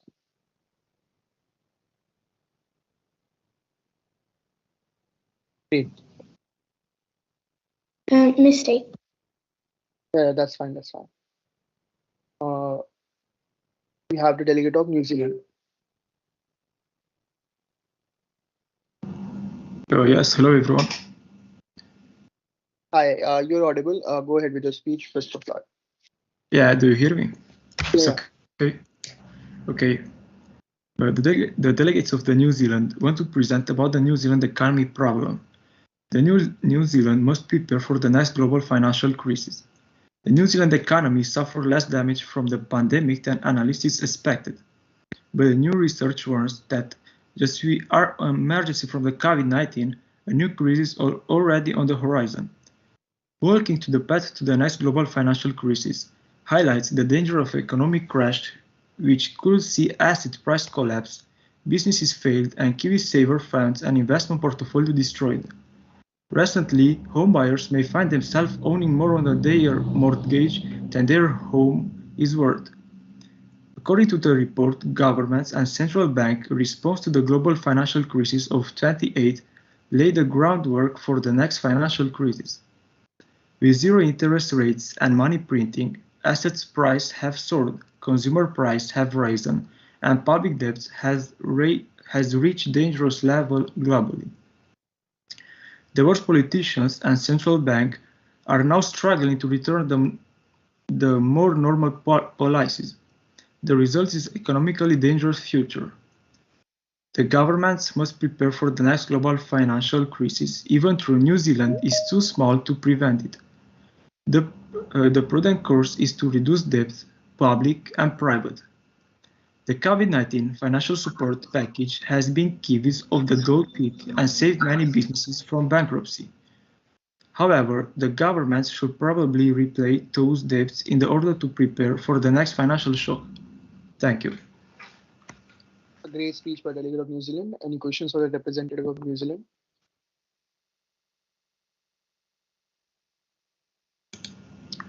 Mexico, go ahead. Followed by India. I would like to ask the delegate from New Zealand, who does he think are the main factors trying to bring back normal policies? Thank you. The delegates of New Zealand thinks the main principle is the politicians and the central bank. India, go ahead. So the delegate of India would like to ask that what are the efforts taken by a government to prepare for the next financial shock that is soon going to hit most of the nations of the world? Yes, they have to repay the debt and the private and the public.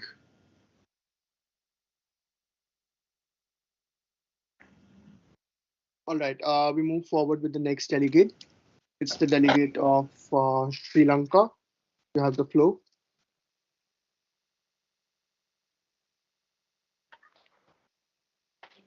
Thank you, Honorable Head Table. Thank you for recognition. The delegate of Sri Lanka would like to. Let him speak now. Let him take the risk. Honorable Head Table, thank you for recognition. The delegate of Sri Lanka would like to discuss on the topic global debt crisis through the case studies, which is referred to the Sri Lankan debt crisis. In the years 2019 to 2022, Sri Lanka faces the worst economic crisis since its independence. The of term in Sri Lanka being back to which snowballed into a massive crisis being witnessed in the present. The first wave of COVID-19 in 2019 affected Sri Lankan workers in West Asian countries who were forced to return home, as this affected the foreign income industry of Sri Lanka. Consequently, the healthcare sector as well as the education system was also halted due to the shortage of foreign income as well as papers and medicines. Regarding this crisis, the government took down various policies and decisions which backfired due to lack of advice. The reverberations of this caused the foreign reserve in 2021, which was 1.6 billion to 2.31 billion USD in 2022. Along with this, the Easter bombings in 2019 shook the tourist industry, resulting in a reduction in tourists entering Sri Lanka. When Ranil Wickremesinghe took charge as Prime Minister in May 2022, the PMO stated that public revenue losses of around 2.22 million USD, which were attributed directly to the 2019 and 2020 tax cuts. A taxation overhaul was announced, partially brought about by the inflation touching 39.1% in May 2022 compared to the previous year. An interim budget is also on the way, with the President Ranil Wickremesinghe stating that the expenditure would be cut to the bone, with the funds being routed towards a two-year recovery program. Thank you.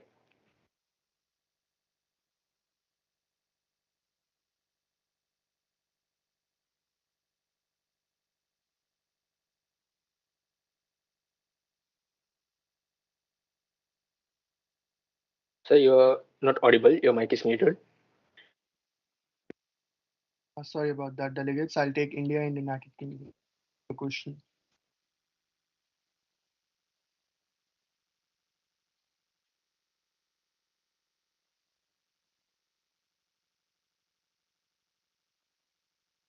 So the delegate of India would like to ask you, as you told that the expenditure would be cut, as like in what sort the expenditure would be reduced by the government? Will they compromise on the basic commodities or the other things? Sri Lanka, do you wish to answer? Uh, could you please put the question in the chat? I will answer it later. Definitely, sir. We have a delegate of United Kingdom. So please ask the question. Can I ask a question right now?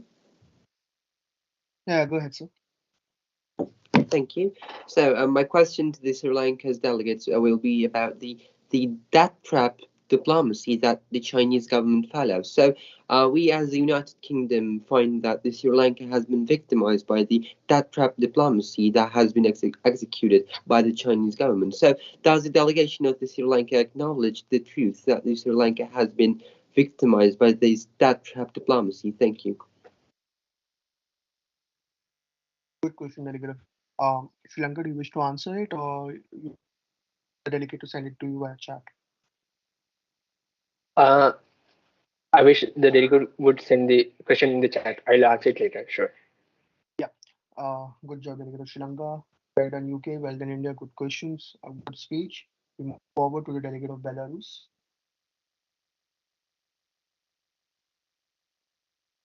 Hello everyone, my name is Ignat. I'm a representative from the Republic of Belarus. Many thanks for attending this summit. The agenda of our today committee is the imminent debt crisis. Nowadays, it's a really important problem which concerns all countries.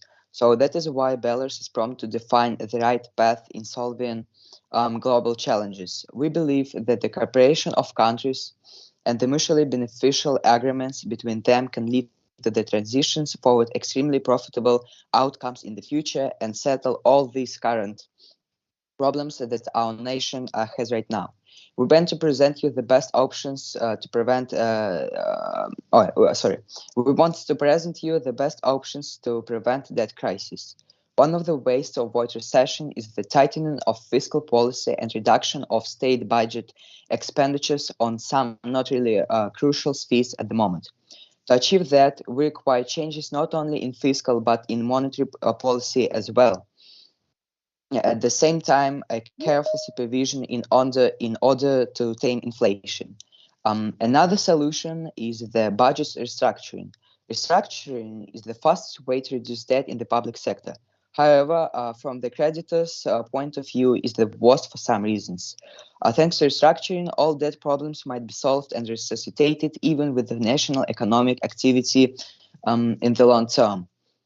Additional way of solving debt downturn is a pause or credit holidays for borrowers only if it's an emergency. The IMF may postpone the collection of loans for several months, and the borrower asks for a short-term reprieve. We hope that IMF will help countries in need. Thank you for your attention.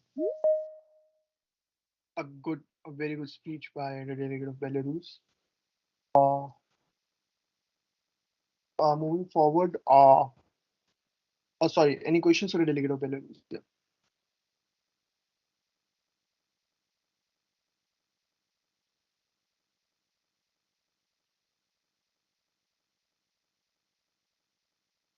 Denmark, you are recognized. Um, what can you recall being the lowest GDP per capita in the last 10 years?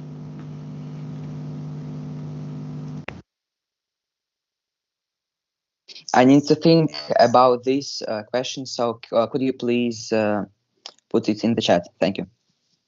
Of course, thank you.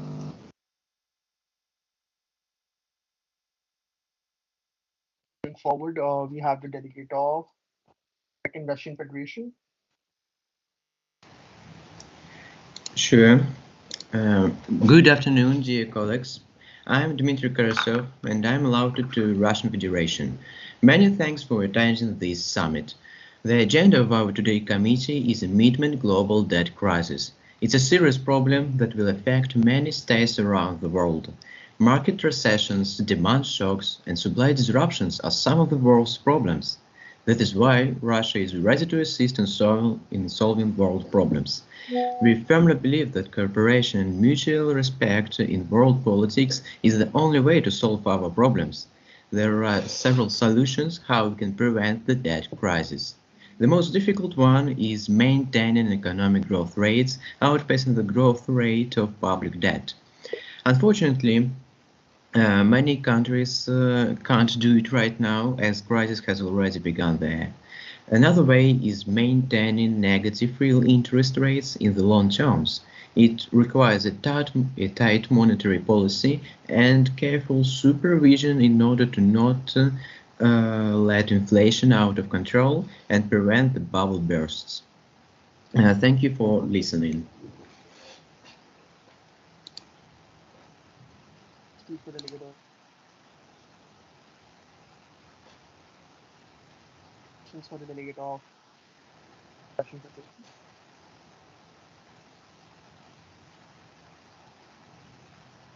Any questions for the delegate of Russian Federation? All right, seeing none, we move forward. A good speech for delegate of Russia. Points were well structured. So, we go to the delegate of Austria.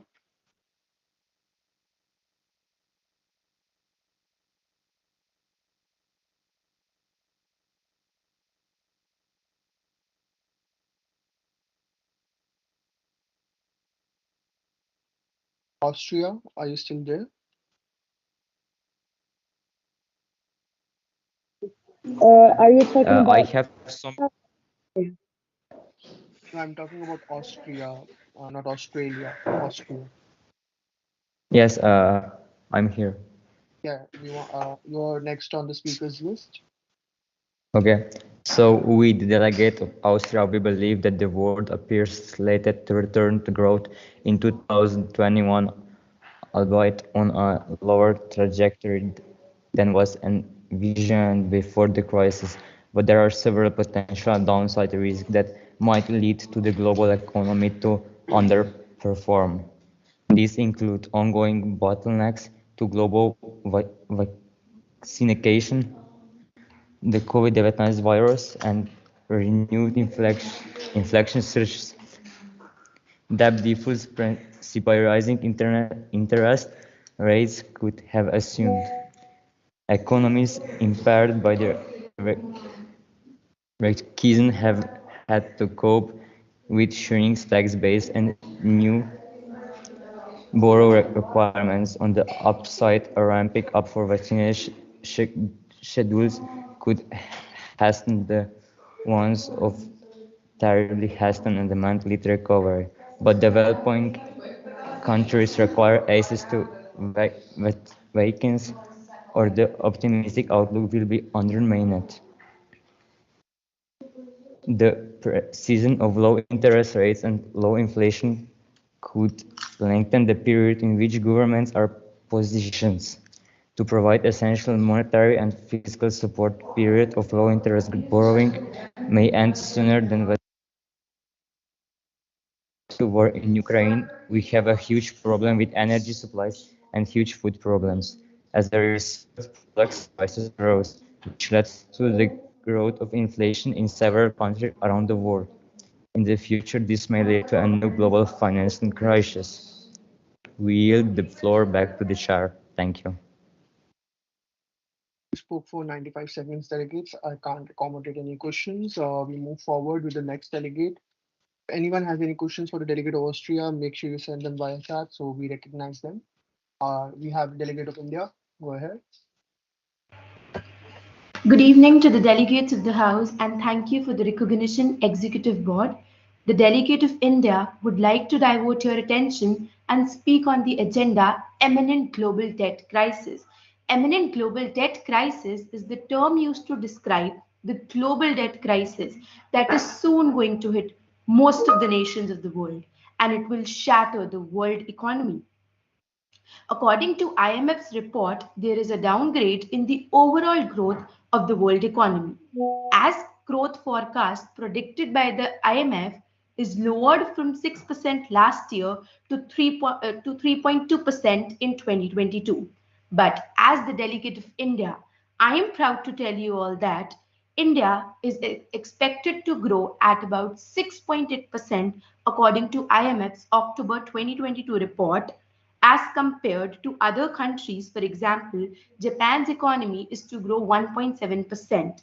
India is performing well, but as the delegate of India, it is concern and it is a matter of concern for us because all the nations together make up the world.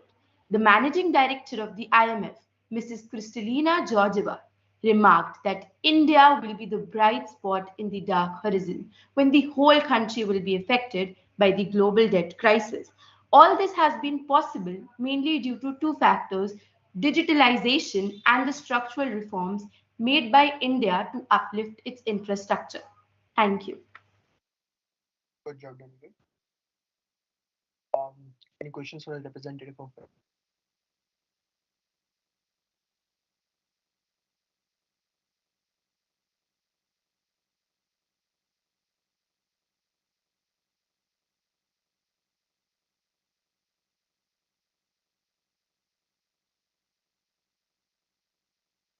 We'll move forward. USA, Brazil, I can't recognize.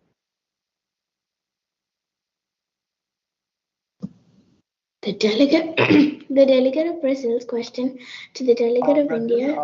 Brazil, I can't recognize you just because you've already recognized. Price for point of information, if I'm correct. Yeah, so I can't really give you the point of information that any if there's any other delegate apart from Brazil, UK, USA, Denmark, Afghanistan who wants to ask a question, I'm more happy to give you that. But at this point of time, it won't be get a lot of recognition in terms of questioning, but the other delegates won't. So I have to even it out for. Mr. Mansoor, sorry to interrupt the meeting. Just one thing. Could you be a bit louder? Your voice is like not audible. Is it? Yeah. Could you be a bit louder? Is it fine now? Is it better? Yeah. Now it's better. Just a second. Should be better now. Yeah. Is it better now? Yeah. It's much better. Yeah. Moving forward with the representative of. Sir, can I have a point of parliament inquiry? It will be quick. Yeah, the delegate of the United States, go ahead. Sorry about Sir,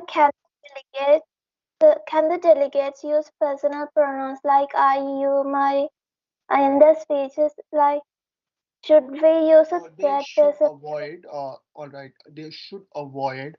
But considering it's not the real United Nations and they're just a setup, which is dealing with a much bigger problem. So for the betterment of communication, I'm allowing usage of personal pronouns. But delegates kindly refrain from using. Even I'm using it. I'll also refrain from using personal pronouns while addressing delegates. A brilliant point pointed out by United States. Make sure you don't use personal pronouns while you are addressing the committee or any other delegate, or you are asking questions via chat. Thank you, United States. Yeah. Move forward, the delegate of Zimbabwe.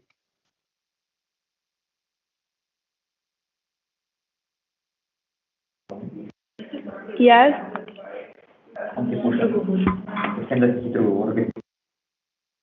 Zimbabwe, you have the floor for 90 seconds. It's your time to give your opening statement. We have Zimbabwe present. Um, we, the Republic of Zimbabwe, inherited a sizable debt from Rhodesia, which grew through the 1980s due to thorough questionable development loans and aid loans from the Western governments tied to buying exports, including military aircraft. By 1990, to keep paying the debt, we had to take out bailout loans from the IMF and World Bank. In return, the economy was liberalized and public spending cut. Growth slowed, a trade deficit was created, and poverty and unemployment increased. Opposition to the government increased, leading to increasingly violent crackdowns. We defaulted on its debt in 2000. The African Development Bank agreed in mid-July 2022 to assist us in solving our debt crisis by offering to mediate in debt resolution with the country's creditors. In 2021, our total public debt stood at US $13.7 billion, which breaches the IMF's recommended threshold of 60% of GDP for emerging economies. About US $13.2 billion of total public debt is held externally, and US $500 million is held domestically. About 50% of Zimbabwe's external debt is in areas and subject to penalties. There isn't expected an imminent solution to our debt crisis. That's all. Yep, that's a good speech. Delegate, any questions for the representative of Zimbabwe? Seeing none. Seeing none. Sorry, USA can't recognize you. We move on to the delegate of Turkey. Turkey, are you back? You had some network issues early on. Rakshi, is the representative of Turkey back, or shall I move on to the last speaker? You should move on. All right.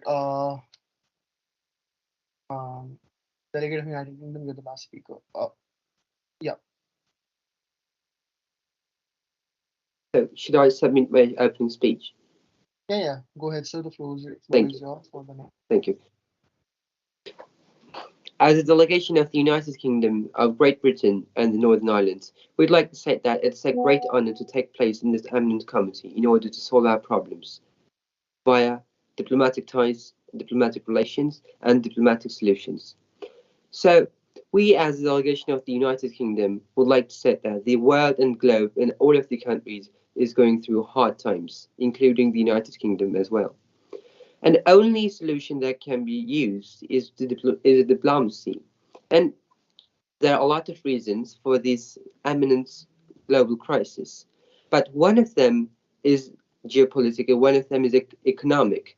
So there are a lot of reasons. There are a lot of steps that we should take financially, and there are a lot of things that United Kingdom is taking as a counseling from the International Monetary Fund.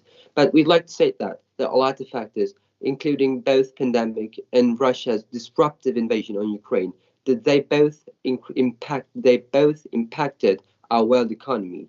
So we, as a delegation of the United Kingdom, would like to say that we will be looking forward to solve our problems. We will be looking forward to solve our problems via diplomatic discussions, as always. Thank you. Thank you, delegate. Great speech. Yep. Just a second. Yeah. Any questions for the representative of United Kingdom?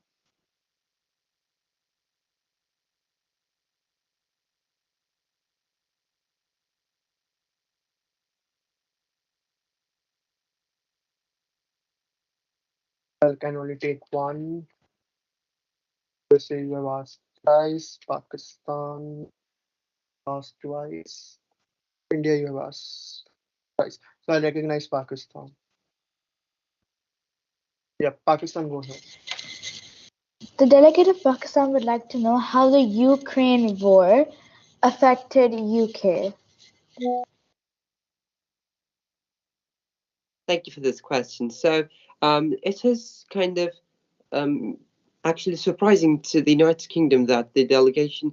Okay, so let us explain. So the disruptive invasion on Ukraine affected the whole world, affected the whole Europe, globe, Asia, everywhere. Since it was invasion, there were a lot of suspensions in the economy. It stagnated the economy, both global economy, and we cannot acknowledge the global economy's impact on our national economy. Every single national economy is affected by the global economy because it's not closed system. So I would think that we answered the question, and our peace and our mission is to deliver and serve for the people of the United Nations, and it should be the not United Kingdom specifically, but the whole countries, not the United Kingdom specifically. And we cannot deny we cannot deny the war in Ukraine's effect on the war effects in the national economy and both in the global economy. Thank you. Good speech, Delegate United Kingdom also. Good question, Delegate of Pakistan. With that, finally come to an end for the first round of opening statements for this particular session. Uh, Very well done, delegates. You all very confident while giving the speeches. And because I'm glad that you guys are participating, just because it becomes really easier for me to mark you guys. So yeah. For those who haven't spoken yet, I won't call out, but make sure you speak tomorrow or the remaining time today, just because in order to get some level of confidence and some level of learning, it's always good to participate at least once. Uh, Lithuania, yep. Um, could we present the 90-second speech? Uh, yeah. Go ahead, Lithuania. I can take one more.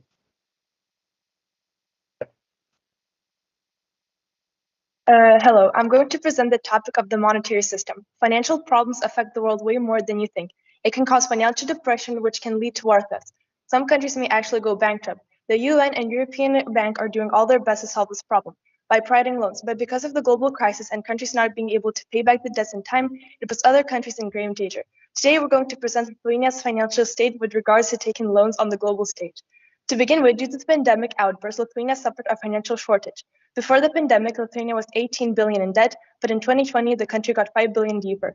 Overall, that puts Lithuania 23 billion in debt. Economically, Lithuanian government solved this problem pretty well compared to other countries. But still, the country might have prepared more for the pandemic, knowing that if eventually we'll reach it. In addition, Lithuania government could have extended the loans for more than 2 years, taking into consideration political instability in the world. The other problem is even more aggravated by the currently ongoing war in Ukraine. Before the war, Lithuania greatly relied on economic trades and resources with Russia. Therefore, when the war happened, it had to all the uh, cut off all the purchasing more expensive products from other countries. As a result, inflation in Lithuania hit 22%. So what could be done?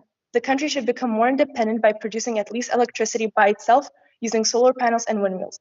All in all, there isn't much countries can do just because it's in a bad geopolitical location. There are potential solutions to the problems. The governments could cut out all the potentially threatening rising countries as their source suppliers and seek to become more independent. Thank you for listening. Yep. Any questions for the delegate of Lithuania?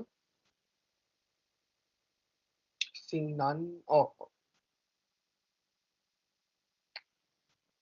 in India and USA, you have both been recognized thrice. No more, no more. Like in a day, if I give you more than 3 questions, then it will be unfair to delegates. Although I know you have good level of research, and that will be reflected in your marking. Make sure you ask your questions via chat, so that your opinions are heard of. Um, that's it. For like, uh, yeah, we can. It's 11:10 right now. We should break for like 15 minutes. We'll be back by 11:25.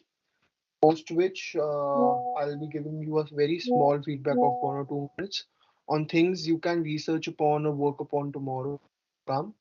Although Don't consider it as a negative feedback, just something you can work upon in order to go from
Uh,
Hello everyone. I think we should resume the committee.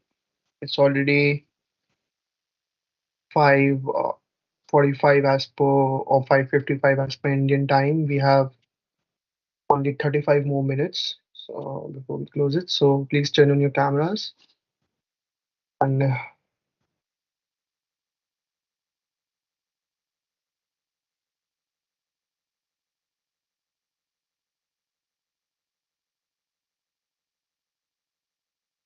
yeah, great.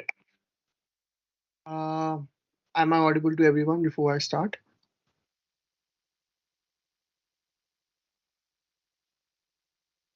Yes or no? Yes, Anyone? you are. Yes, you are audible. Yeah, yeah, okay. Good. So, for tomorrow, what I recommend is, all right, we go forward with the model caucuses that I have given you with. I have one speech. I know Guatemala, you have one speech to give. Then I'll move forward.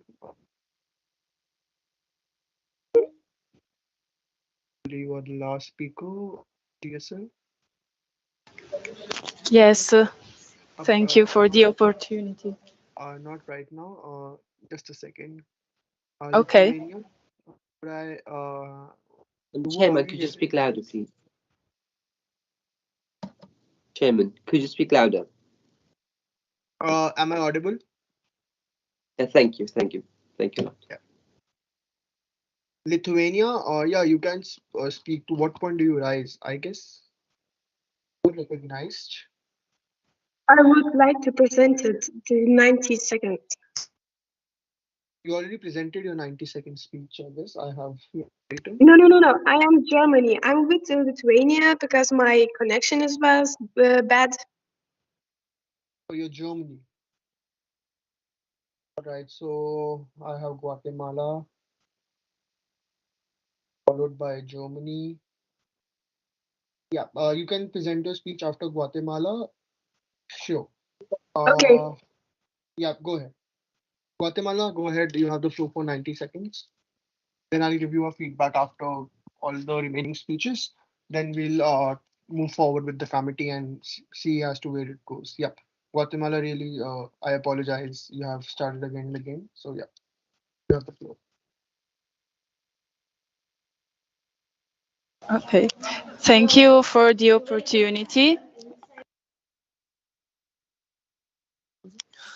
Okay, thank you for the opportunity. So, Guatemala's economy has recovered at the modest but consistent pace since the global financial crisis of 2008 and 2009.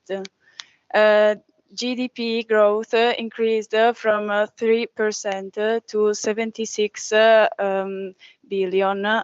This growth was led by services, which contribute to about half economic growth.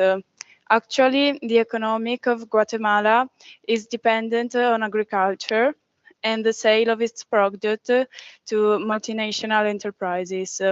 The problem of this system is that the earnings are concentrated in the hands of a few people, given the presence of land ownership. Also, the delegate feels that the government of Guatemala, instead of focus on this problem, has been more focused on the problem of the spreading corruption and on the fight against it. Okay.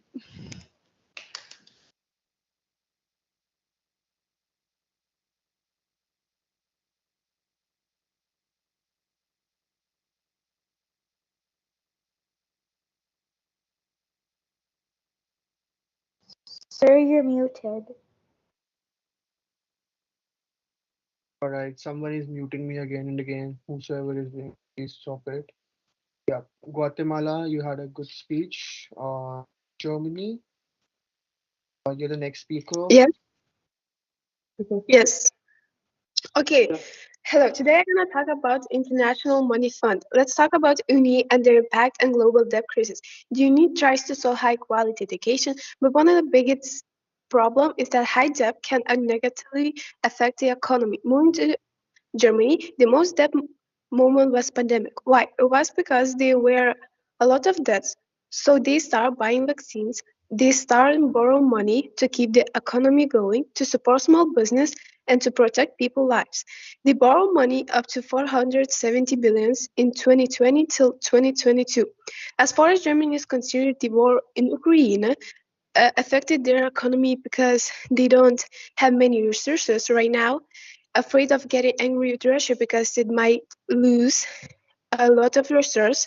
They would be cruel to people who lives in Germany. But nothing stops Germany from donating money to Ukraine. According to status, donated about $2 billion on April 15 for military equipment and are the country that donated are the four country that donated money to Ukraine. All in all, Germany isn't that deep in debt, and they can return the loans to the Uni Bank. But it will be a difficult, but because they are a strong economical country, they will push through somehow. Thank you for listening. All good. Uh, with that, I guess we finally come to an end with the general speakers list. So 25 delegates gave a statement in the GSL. It's quite impressive, delegates. Excuse me, sir. May I interrupt? Vansham, you're again becoming very soft. Could you please speak a little louder? Which delegate is speaking?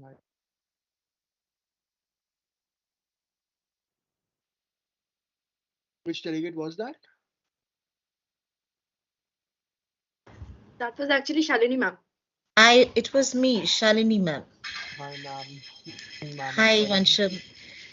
Good to hear from you. Doing so well.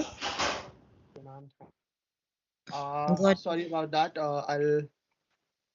Is now my audio fine? A little louder, more. A little louder. Little more. Just a second. I'll connect my headphones. Yeah.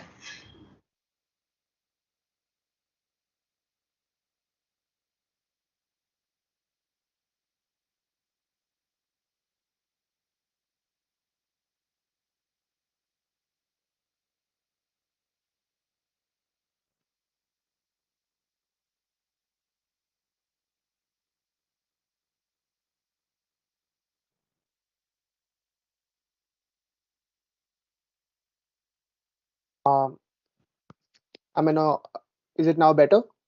Oh, this is perfect. Very good. Yeah.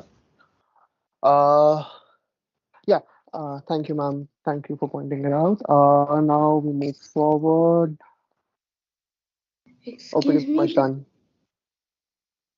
Excuse me, the delegate of France, I think, is raising their hand. Oh yeah, thank you, delegate of Brazil, for pointing that out. Actually, the screen was deviated. Yeah.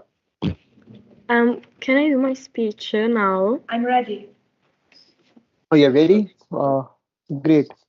Yeah, go ahead, go ahead. I'm more than happy to finish everyone. Okay, thank you.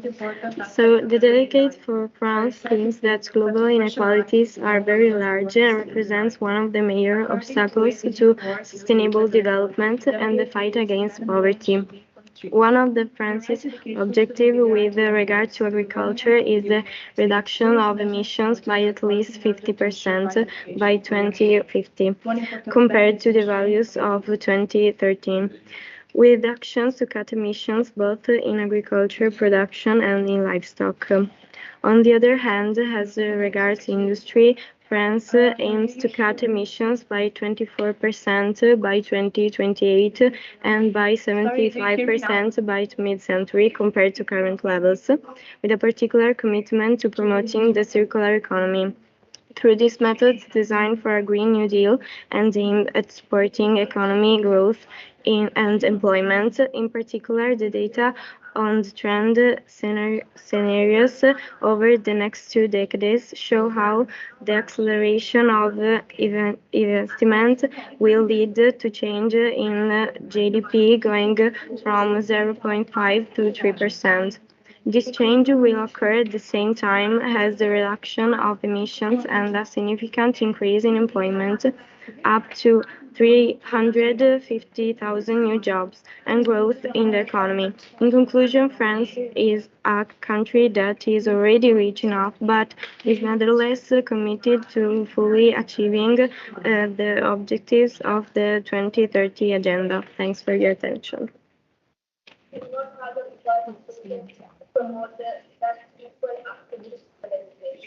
Yep, thank you, Delegate of France. So after the delegate of France, I'll before I move forward, I'll rather ask the delegates now. Canada, Italy, Australia, and Turkey. You are the only four delegates that haven't spoken in the committee, and we'd love to hear from you guys if you have anything to say. For your speech, that's the 90 seconds opening statement. If not, what I plan to do is indulge in a small group discussion, so that you guys like it. It will be like more of open discussion that won't be marked, but again, we have to be civil in it. Just because there's no point of starting a new moderated caucus right now, just because I know we won't be able to finish it before tomorrow. And even your vice chairperson, Mr. Parth Batla, has to address you guys, I guess. And even the secretariat might take a feedback. But actually, is the secretariat taking any feedback session, like in person? No, we are actually having the form. We're actually having the You are form of having just feedback the session. forms? Perfect. And I'll be open to feedback from you guys. Like, is there anything I can improve upon for tomorrow? I'd love to hear from you. Um, yep. So Canada, Italy, Australia, Turkey. Like, anyone out of you wants to give a statement?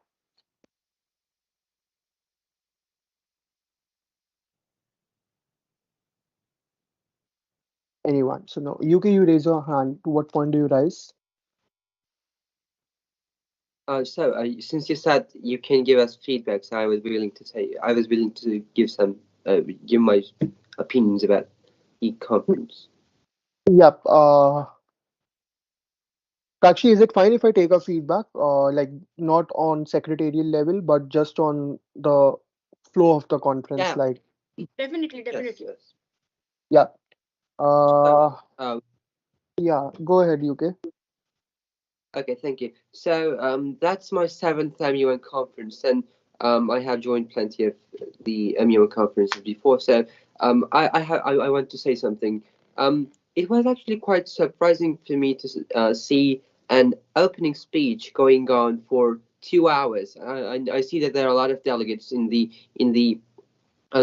committee, but generally speaking, in normal face-to-face MUNs, generally there are 10 sessions, but in this we have a limited time. So we have two sessions, and one session being 3 hours. So we have 6 hours in total. So in face-to-face MUNs, the thing I faced was that the opening speech was generally, one minute, and they did not have a lot of questions, and they did not a lot of point of information to the opening speech, so that we can have more time for moderated caucuses and debates that we will have. Since the opening speech is a general statement that is used to begin the committee, so that's pretty much basically opinion. Yeah, Thank yeah, you. I get that.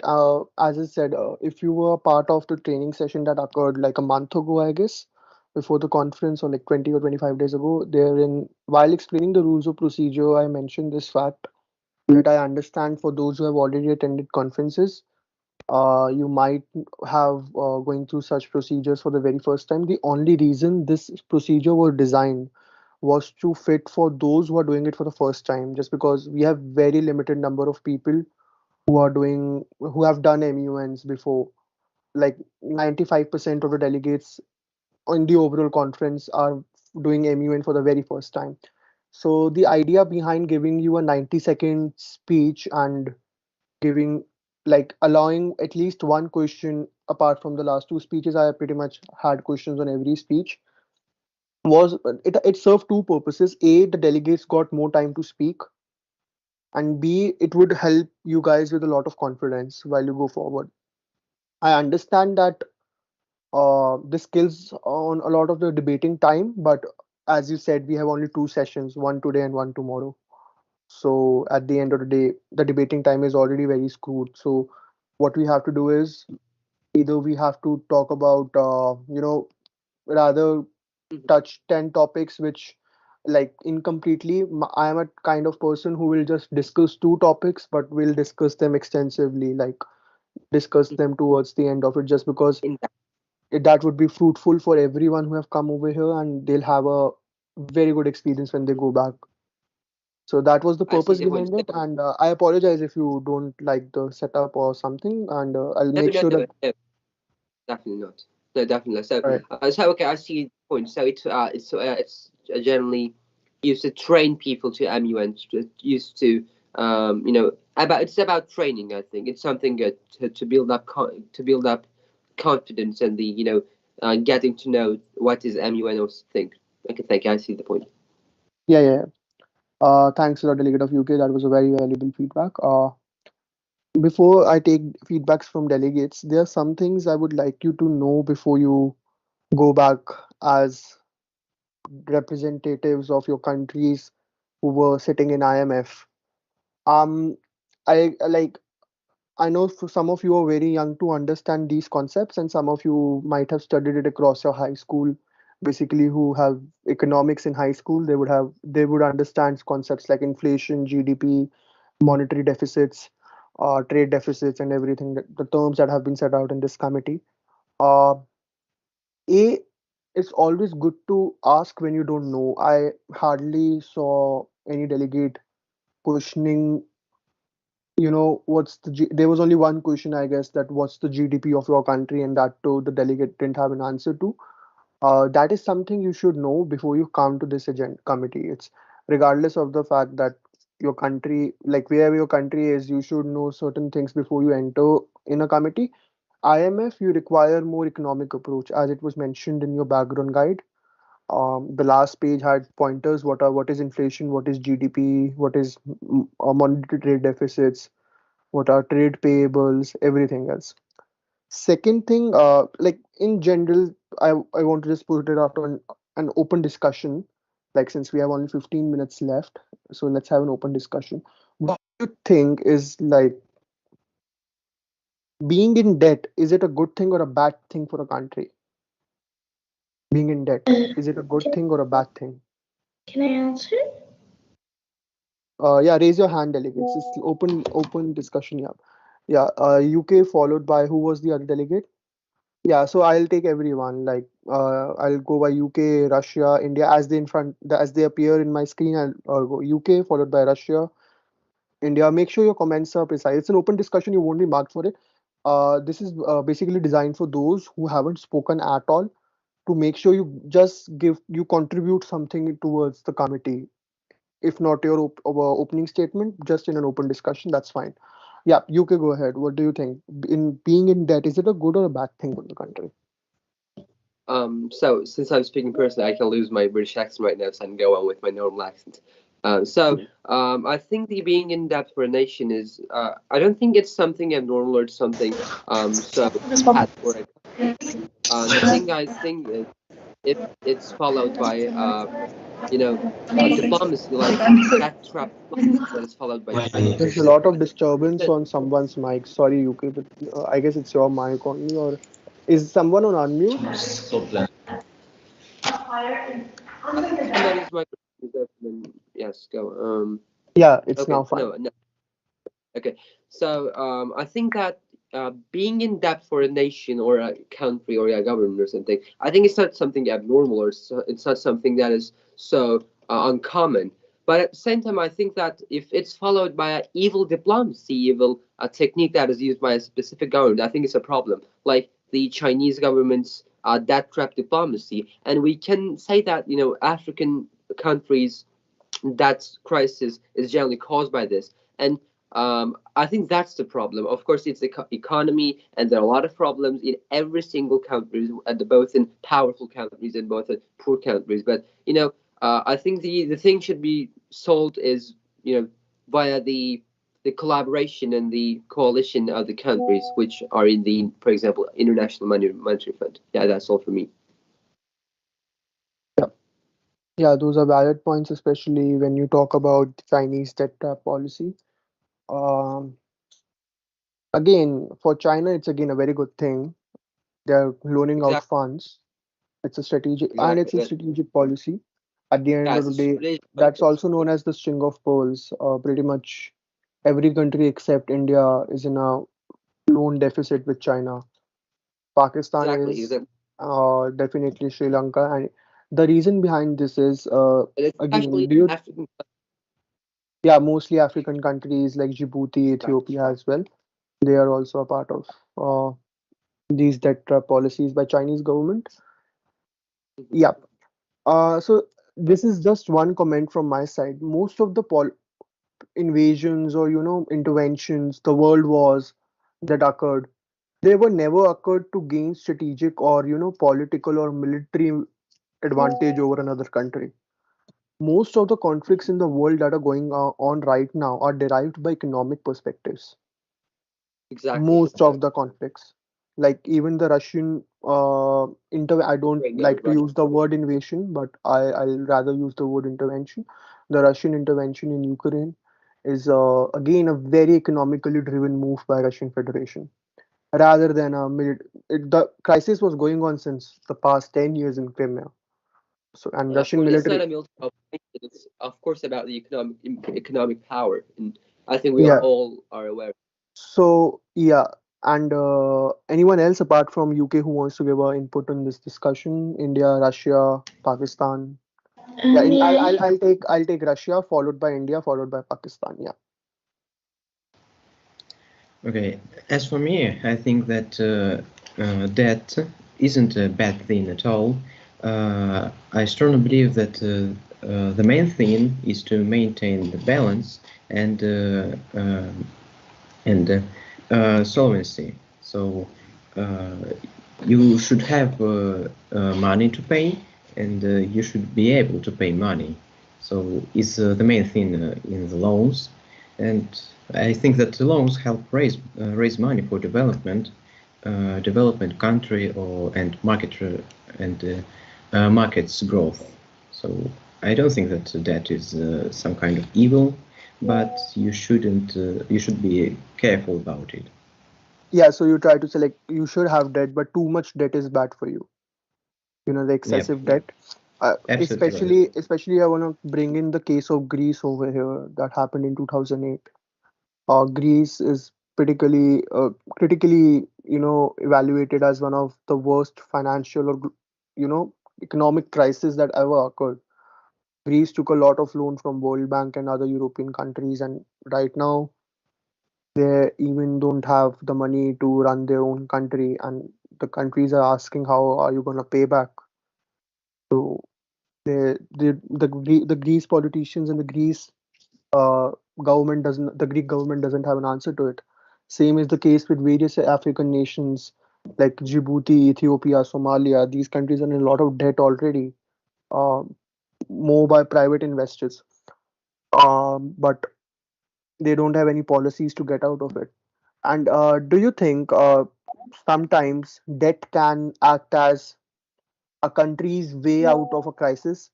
For example, we have seen African nations getting huge assistance even if they are owing a lot of debt to other nations. You know, United States of America also owes a lot of debt to various countries in the world, like debt deficits, especially the oil exporting countries in the world. United States of America owes a lot when it comes to that. So you should know these things while you're coming in IMF. I was looking for such discussions more based on case studies rather than on general hypotheses. Case studies like how one of the most beautiful ways, I don't support it, but one of the most beautiful ways a country came out of economic crisis was after the World War I, Germany, when they were renamed as Weimar Republic, when they were forced to sign the Treaty of Versailles and they were forced to give a war compensation for the German for the losses during the World War I. And the way, then there was a World War II. They survived it. Then they went up to 1965. They even survived the Cold War, the great collapse of the Berlin Wall. They even survived that. By the time in 1990, they were one of the strongest economies in entire Europe. And up to this date as well, Germany is one of the stronger economies in the European continent. So pick up these case studies before giving some speeches, just because giving these case studies make your hypothesis and make your analysis even more productive and more evidence based. Like I can say, ap- I like more of your speeches were like, I like to go, you know, I like to eat bananas, but why? You're not explaining me the why. You're telling me what your country is like. All right, you need to answer me why your country is doing that. Is it just because of the global GDP? Is it because of the global debt crisis? Is it because of IMF? Is it because of some other actors? Yeah. Uh, and also, I want to ask you guys, like, how do you think the role of private investors? I heard one of the speeches saying Elon Musk coming in and giving out funding facilities in various African countries in the world. This plan is also moving to very quickly to Latin America. Do you think private investors shall step in now? It's high time for them when countries are facing debt crisis. Um, uh, Anyone, like generally asking, anyone can just unmute and speak. It's an open forum. I don't mind any opinion. There's 7 more minutes. I'm not I'm not really sure, but like I think the private investors could be a good thing and also a bad thing. And like if a good thing would be that private investors could help nations because private investors that are like in one nation can benefit that nation and help that nation. But like private investors also might be bad for that because they're like especially like for example Elon Musk if a private investor is investing on something, they might have a different idea. They might increase the debt of a nation, might actually go downside since Yeah, yeah. adding private investors to like that whole mixture of investings and debts and owing, it'll just make it harder to Yeah, invest. just the answer is again, for this hypothesis, there are evidence available. For some countries, it might work, but for some other, it won't. Just because the global dynamics works differently in each country. A policy that works for India may not work for a country like Turkey or a country like UK or a country like USA. A policy that's suitable to India.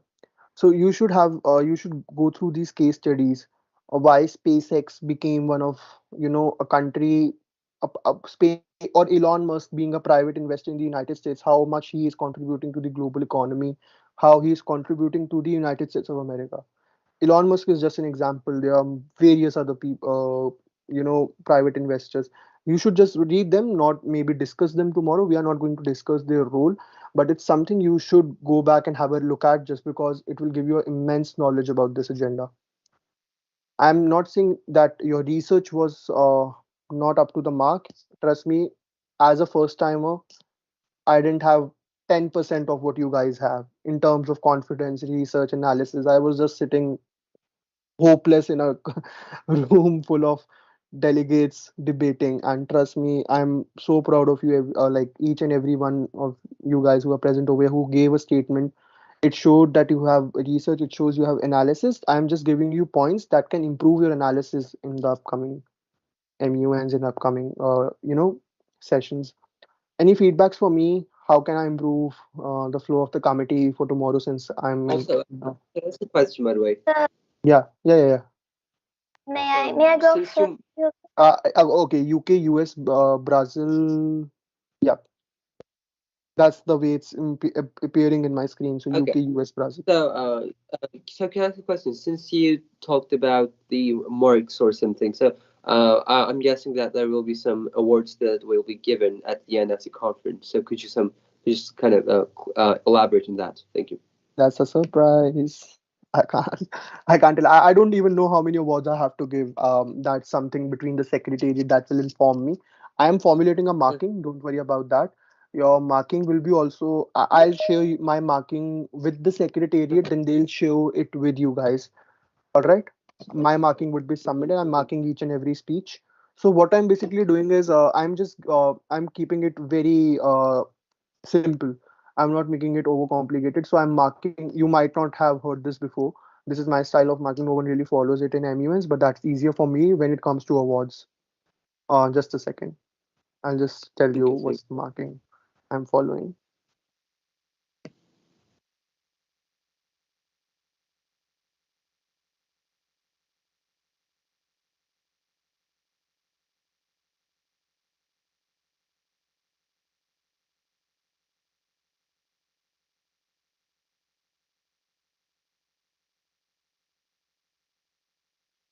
Yeah.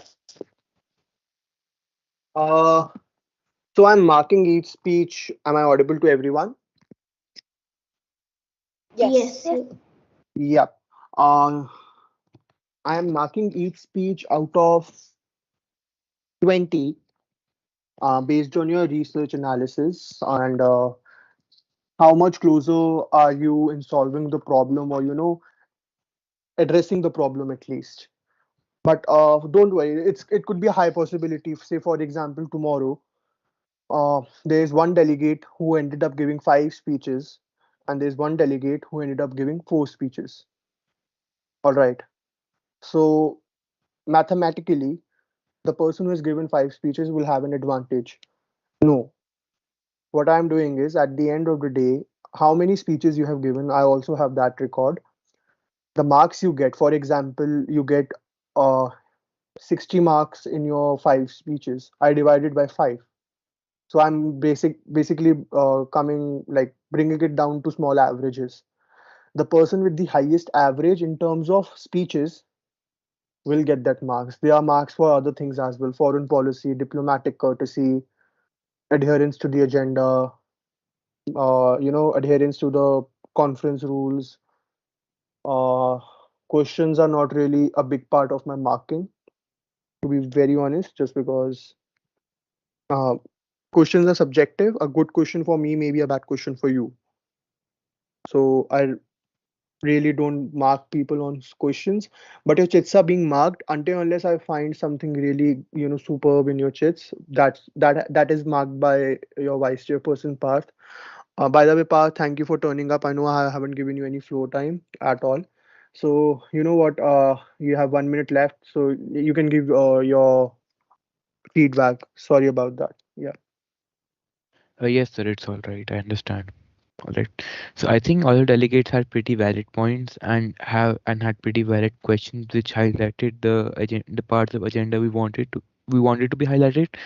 But what I will recommend you guys to do is have a more collaborative approach while including in your speeches, like developed countries can help developing countries, and moreover, if you can include a little bit of technicality in your speeches, that would be pretty great. So a lot of delegates did do that, but I want a lot of you to do that, right? And lastly, I would like to encourage every one of you to speak because I see some delegates are not really speaking. So just understand the fact that this is an open academic platform and this is a safe space for you all to speak. All right, so you can just be confident and say whatever you want to. All right, that's it from my side. Yeah, that's it from my side. That's it from our side. Any feedback to improve tomorrow apart from awards?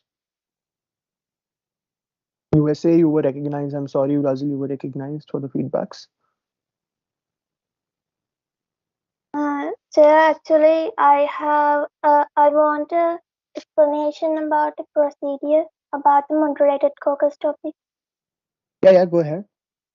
What is actually moderated caucus topics are about? Like, are there subtopics under the main agenda, or Yeah, yeah. like, paragraph, There are or like, subtopics under the main agenda. so we can speak about solutions, right? Rather You can than speak topic. about anything. You can speak about anything in a moderated caucus until unless it's related to the topic.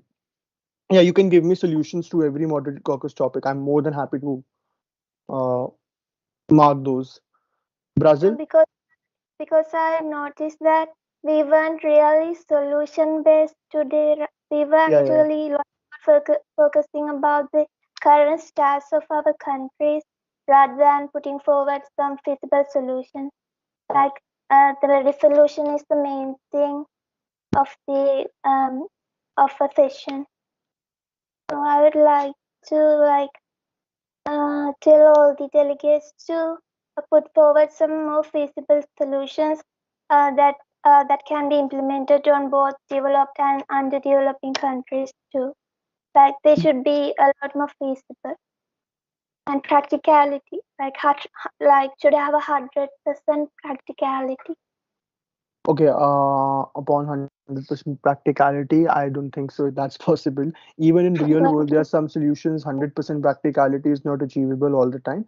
But yeah, I get it, and you are quite right. The main purpose of United Nations and the International Monetary Fund is to give solutions to the crisis, not only merely discussing them. So I guess we are done with the discussion part, but we have to move to the solution part as well tomorrow. So I am thinking one moderated caucus topic or two moderated caucus topic related to problem, and last we'll discuss solutions for sure. Brazil, you are next recognized. Yeah, I wanted to take part in the discussion before. Yeah. Oh yeah, I'm so sorry about. I actually had to cut short it just because it's 6:30 in India right now, and that's the time we have to end it. Although, yeah, you can very well add your points that you wanted to give in the discussion in your speeches tomorrow. And I am planning to have a discussion like this tomorrow if we finish earlier. Or there would be your vice chairperson in the committee.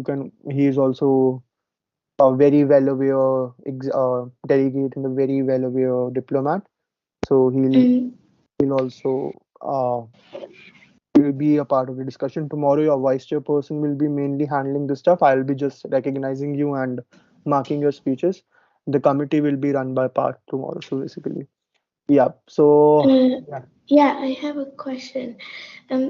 We were set, like, I got a few subtopics, so we wrote the speeches to those, right? And like yeah. those. But as I said, all five or discussing all five won't be possible. Even I said that during the training session. Out of those five topics, tomorrow we'll try to cover at least 2 to 3 topics. Okay. Okay. Yeah. Okay. All right. So if there are not any more questions or if there are any doubts, make sure you ask them in the Telegram app. Prakshi, at what time do we start IST tomorrow? Tomorrow we'll be beginning at 3 p.m. IST. So yeah, so we are beginning 3 p.m. IST. So kindly join according to your time zone. And at yeah, that's it. Same time tomorrow, right? Same time. Yep, same time tomorrow. Yeah, just half Oh an no, hour no, no. early. Because Half today an hour earlier. Half an hour earlier, just because today was an opening ceremony. I'm sorry, Prakshi, I'm interrupting you just because I have to just cover it up as soon as possible. Yeah.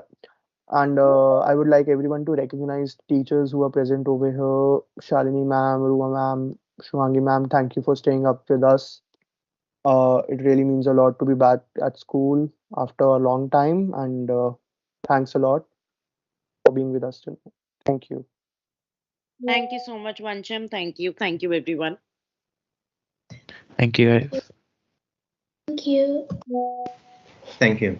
Thank you very much. Thank you. Thank you.